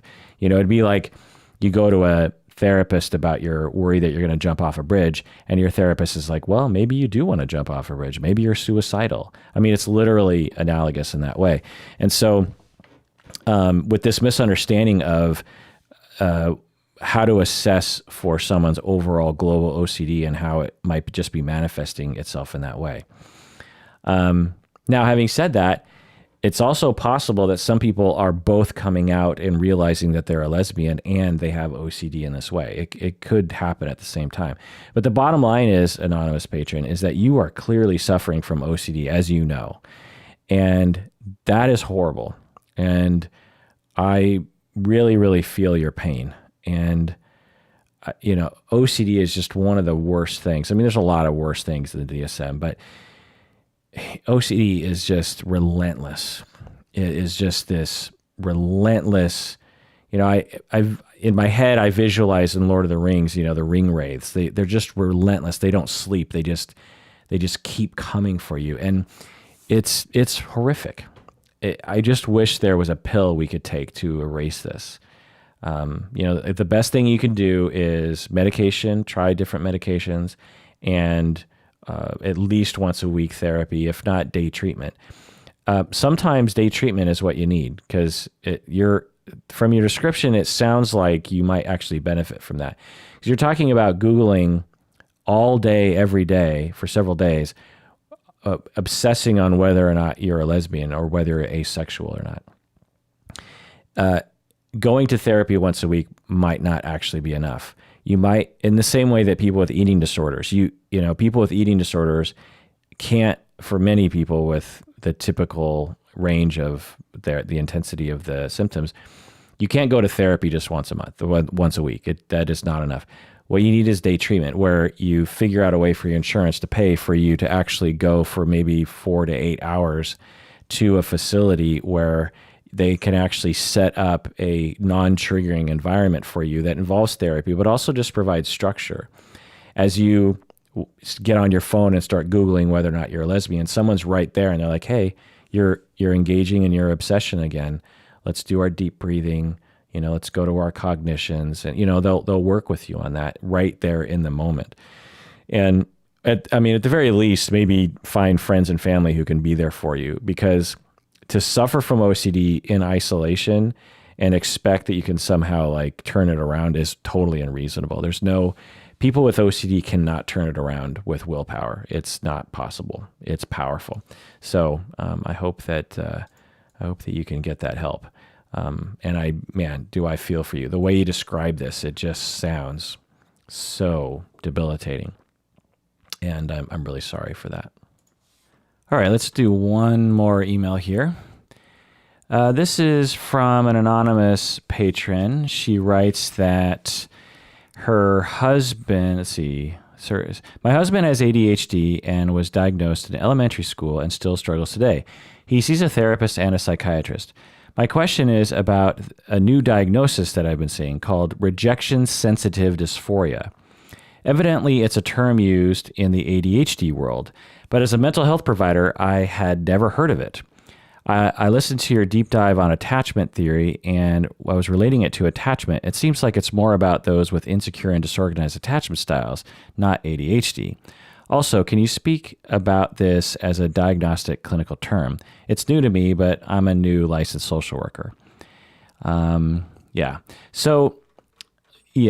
get into rejection-sensitive dysphoria. Rejection-sensitive dysphoria.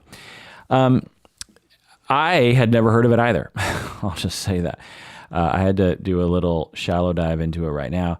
Apparently, it is what it sounds like, which is you're someone who has that label reports that they are very sensitive to being rejected and have a lot of sadness and distress about their experience of rejection from other people. And that as a result, they set high standards for themselves. They might be kind of shy. They might have strong emotional reactions. They might be depressed. They might have a fear of failure. They might have low self-esteem. They might be hopeless. They might criticize themselves a lot. And the only so I looked it up in the research database and there's not a single article in my database that I can find on the topic. Now, it's possible it's being researched in other areas that I don't have access to those journals, but it's pretty rare that I can't find a single research article that references it at all. So, but I didn't look into it that far. I might have been using the wrong search terms. I don't know. But so rejection sensitivity dysphoria. So I started so the only resources I could find were websites on ADHD. And a lot of these websites are, they're just put together by regular people. I don't think they're put together by clinicians, but they're particularly not put together by researchers by the way they're writing. And to the average viewer, it might look legit, but I don't know.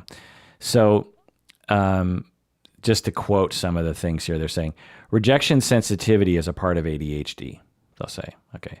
Another quote, almost 100% of people with ADHD experience rejection sensitivity. Another quote here, and this is actually from WebMD, which I now have less respect for because this doesn't make any sense to me, is psychotherapy does not particularly help patients with rejection sensitive dysphoria because the emotions hit suddenly and completely overwhelm the mind and senses. So WebMD is saying that therapy doesn't work at all. Now, I don't claim that it does because I don't even know particularly what they're talking about when they're talking about rejection sensitivity dysphoria because I don't see anything in the literature. But to have on WebMD this claim that psychotherapy doesn't work, they can't claim that because there's been no research. Like no one has researched it. So WebMD and other websites are talking about ADHD and rejection sensitivity dysphoria. They're just talking out of their ass as far as I can tell. Now, I tried to find sources for what they were saying and I couldn't find any. So maybe they have sources, but I certainly couldn't find any. And I just did a quick search on Google Scholar and also found pretty much nothing. There's two references to rejection sensitivity dysphoria. One isn't really a reference to it, and the other person, I think, is just talking about it in passing. But anyway, so I think two things are happening here. I think that this, for some people, is just another term for borderline or preoccupation. So when you're preoccupied attachment style, you are pretty sensitive to rejection because you were rejected occasionally and traumatically as a child. And so you're very sensitive to being rejected. You're very sensitive to being broken up with. You're very sensitive to being fired from a job. You're very sensitive to being criticized. And I think that since our society and our industry, frankly, has stigmatized borderline to such a degree, a lot of people are looking for other labels because they're trying to escape that stigma. And rejection sensitivity dysphoria might be that place for them. It certainly is a very descriptive label, and I think it's fine. But to say it's can't be treated and that it's totally associated with ADHD, it's just kind of funny. Plus, some people with borderline and preoccupied attachment style can appear to have ADHD because when you're really preoccupied with rejection and you have low self-esteem and you're frequently obsessing about whether or not someone loves you or not, you're going to be distracted and it's going to be hard for you to concentrate. So it might look like ADHD when in fact you actually don't have it. So I think that might be part of it. I'm not sure. Obviously, I haven't looked into it that much. The other thing that I think it's referring to is the very real thing that happens to ADHD people. When you have ADHD, like legit ADHD, in that you have a brain disorder that makes it hard for you to pay attention, it makes it hard for you to stay on task, it makes it hard for you to remember certain task sequences. And when you have trouble with that, you are going to face pretty much constant rejection as a young person, from the point in which you can start to behave in ways that you can be criticized, like at the age of like 1, until you're like, 14 years old. You're in this constant state of people saying things like, what's wrong with you? How come you can't ever listen to me? And, how come you can't stay on task? I mean, why didn't you turn in your homework? Like, how come you can't do chores right? Like, how did you just drop the ball? Because to parents, it often looks like the child is purposely neglecting something. And kids often will, right? When you give a 13-year-old the task of cleaning the bathroom, a lot of 13-year-olds are just going to like, they'll give it a once over. They'll do the minimal job to get away with it because they want to get back to whatever else they were doing. And parents will, justifiably see a shitty job cleaning the bathroom, and they'll go up to the kid and they'll say, "What's wrong with you? You got to get back into that bathroom and clean it better." But for people with ADHD, they might actually go into the bathroom fully intending on doing a good job, but because of the way their brain works, they can't hold all the steps in their brain, and they get all kind of mixed up. And then they do what they can, and then they think, okay, I think I did everything I need to, or something literally distracts them, and they go into their room. They go, okay, I'm just going to take a little break in my room, and I'll go back to the bathroom. And then their brain just forgets because their brain has a disorder called ADHD. And so you're in this constant state of people criticizing you and looking at you like, what is wrong with you? And then because you're a kid, you don't know you have ADHD, you begin to think there is something wrong with me. I'm a terrible person. And you look around at your siblings and your friends, and they don't get treated that way, and they don't act that way. And you just think, man, I'm a terrible human being. I'm a fuck up.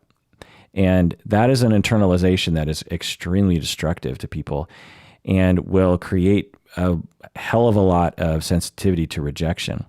They will grow up being extremely shy because they just have this generalized fear that they're a fuck up, that they're not good enough and they don't know what they're doing. And so they end up just overcompensating by saying, I'm not going to do anything. I'm going to avoid everything, or I'm going to try to avoid everything. Well, that's a very isolating life, and you don't get any of your needs met. And you also, when you do get rejected, because you've been rejected so many times, it's like poking an open wound for them, and they can become very upset. So this rejection sensitivity can absolutely just be a part of ADHD. And I would say, yeah, it's probably universal to people that have, legit ADHD. But it could also just not be related to ADHD at all and could be related to borderline. Also, you could have both. You could have ADHD and borderline. But anyway. Okay, so if you know more about rejection sensitivity dysphoria in terms of the research, I'd love to read stuff, but I couldn't find anything. Maybe it'll be researched more in the future. I mean, the element of ADHD where people feel rejected a lot and where people have low self-esteem has absolutely been researched, but not this term, rejection sensitivity dysphoria. I mean, I'm glad that ADHD people are getting that part of their suffering paid attention to, because that's one of the things, like, people often focus on ADHD as like, distraction, inability to stay on task. But because of that condition, there's so many ancillary suffering that are perhaps worse than the original suffering, such as this chronic rejection that they experience. And it'll often change their personality and their attachment as a result. But that's only when you have an ADHD child in a family where the family isn't getting proper treatment. If a family goes like, I think my 5-year-old has ADHD, and they get proper family therapy and coaching on how to help the child, that child will not grow up with rejection sensitivity, because the parents know how to see the behavior. They'll see the behavior like, oh, the kid isn't purposely fucking up. They have a disability. People with ADHD have a legitimate disability. It is a brain disorder, similar to having a developmental disability or a learning disability. It's a legit thing. It's not just like they need to be punished more or they need to be directed to stay on task more. They can't. It's too much to ask. So when you parent them with all that in mind, and you don't hate on them for being who they are, then they don't generally grow up and they have teachers who are also on board, then they generally don't grow up feeling like a fuck up all the time. All right. Well, that does it for that episode, that chapter. Let's see, how many more pages do I have left? Oh my God. Wait, am I at the end? I'm at the end. I only have one more email, and then I have this long list of deep dives that I've been wanting to work on. So let me get to one more email. This email just came today. Can you tell how excited I am? So Dr. Joel, patron Joel Doctor, wrote in and said, I was listening to your talk with Bob on couple therapy from a couple of years ago. You made a lot of good points. My system's family therapy training was mostly in the 1980s. I was a member of a couple and family therapy training institutes. On the issue of affairs, there was a psychiatrist named Carl Whitaker who took the position that all affairs are bilateral, meaning that if the husband's having an affair with his secretary, the wife is having an affair with the kids. Or if the wife is having an affair with the milkman, the husband is having an affair with his work. It's a useful partial truth if you look at affairs as investing energy, which would go into the relationship in other directions, but it ignores that there's much more attachment injury to a sexual affair than to someone being a workaholic or a wife being overly involved with the kids. End of email. Yeah, I find it fascinating and awesome that you knew Carl Whitaker personally, or you met him. That's just, I'm so jealous in that way. Carl Whitaker is a founding father in family therapy.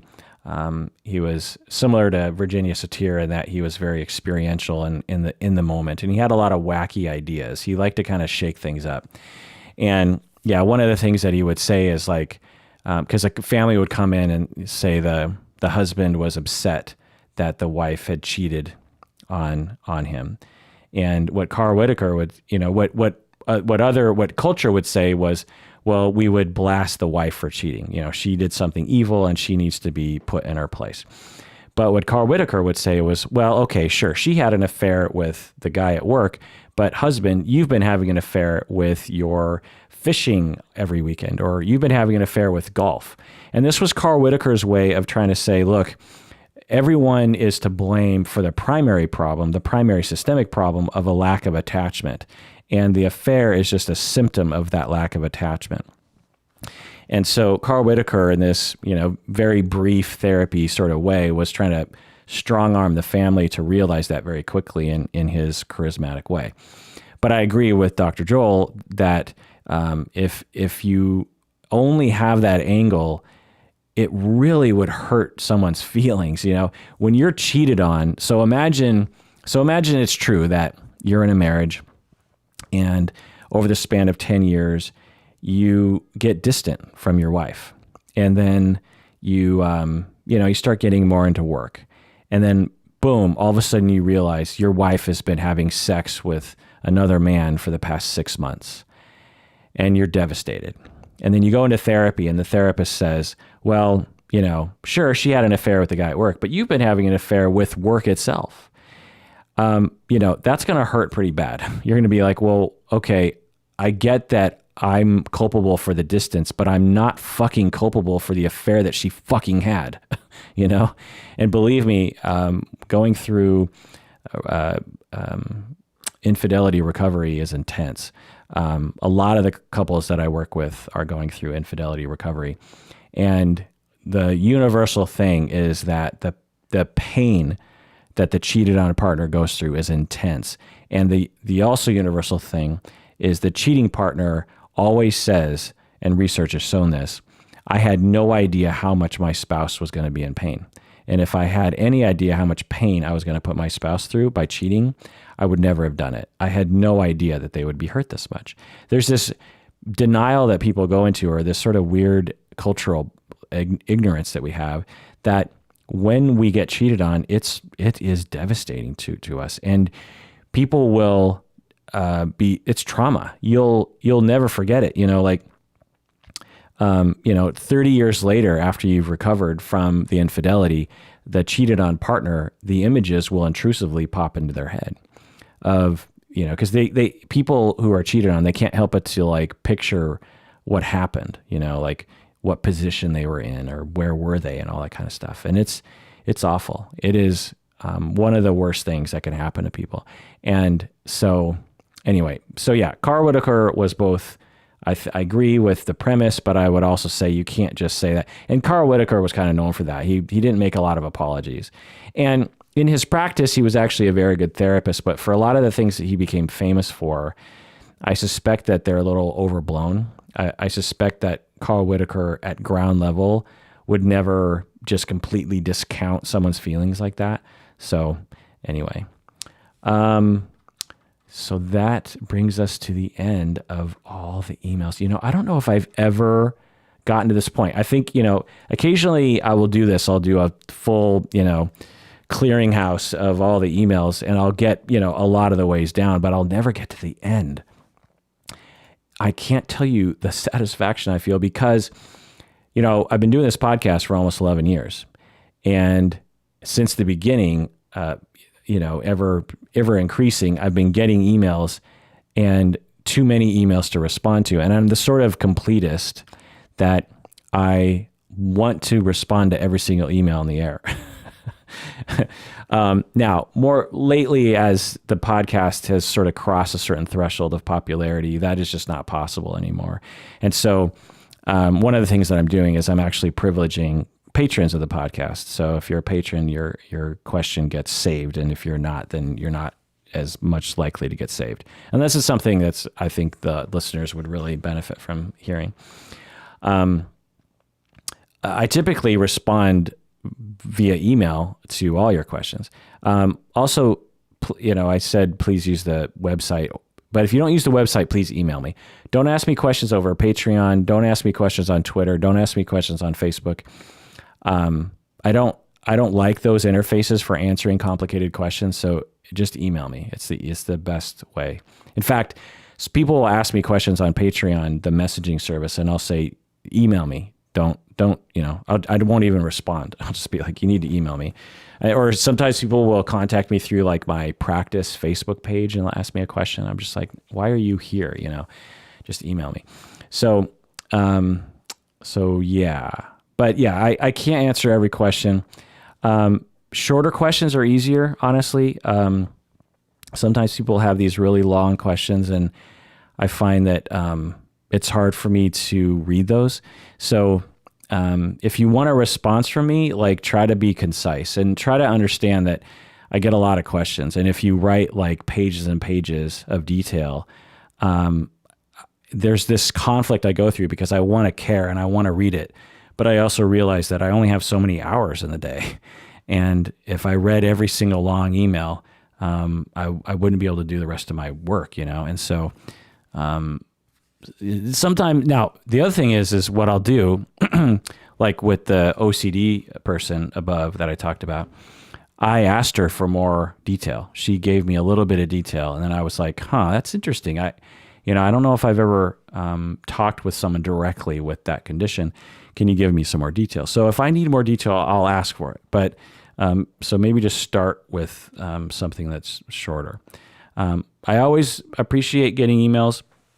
I do this podcast primarily to have connection with you. If you weren't out there and if you weren't emailing me or at least, commenting on things, I probably would have given this up a long time ago. Seeing a number like a download number, like, 5,000 people listen to this episode. That's like too amorphous.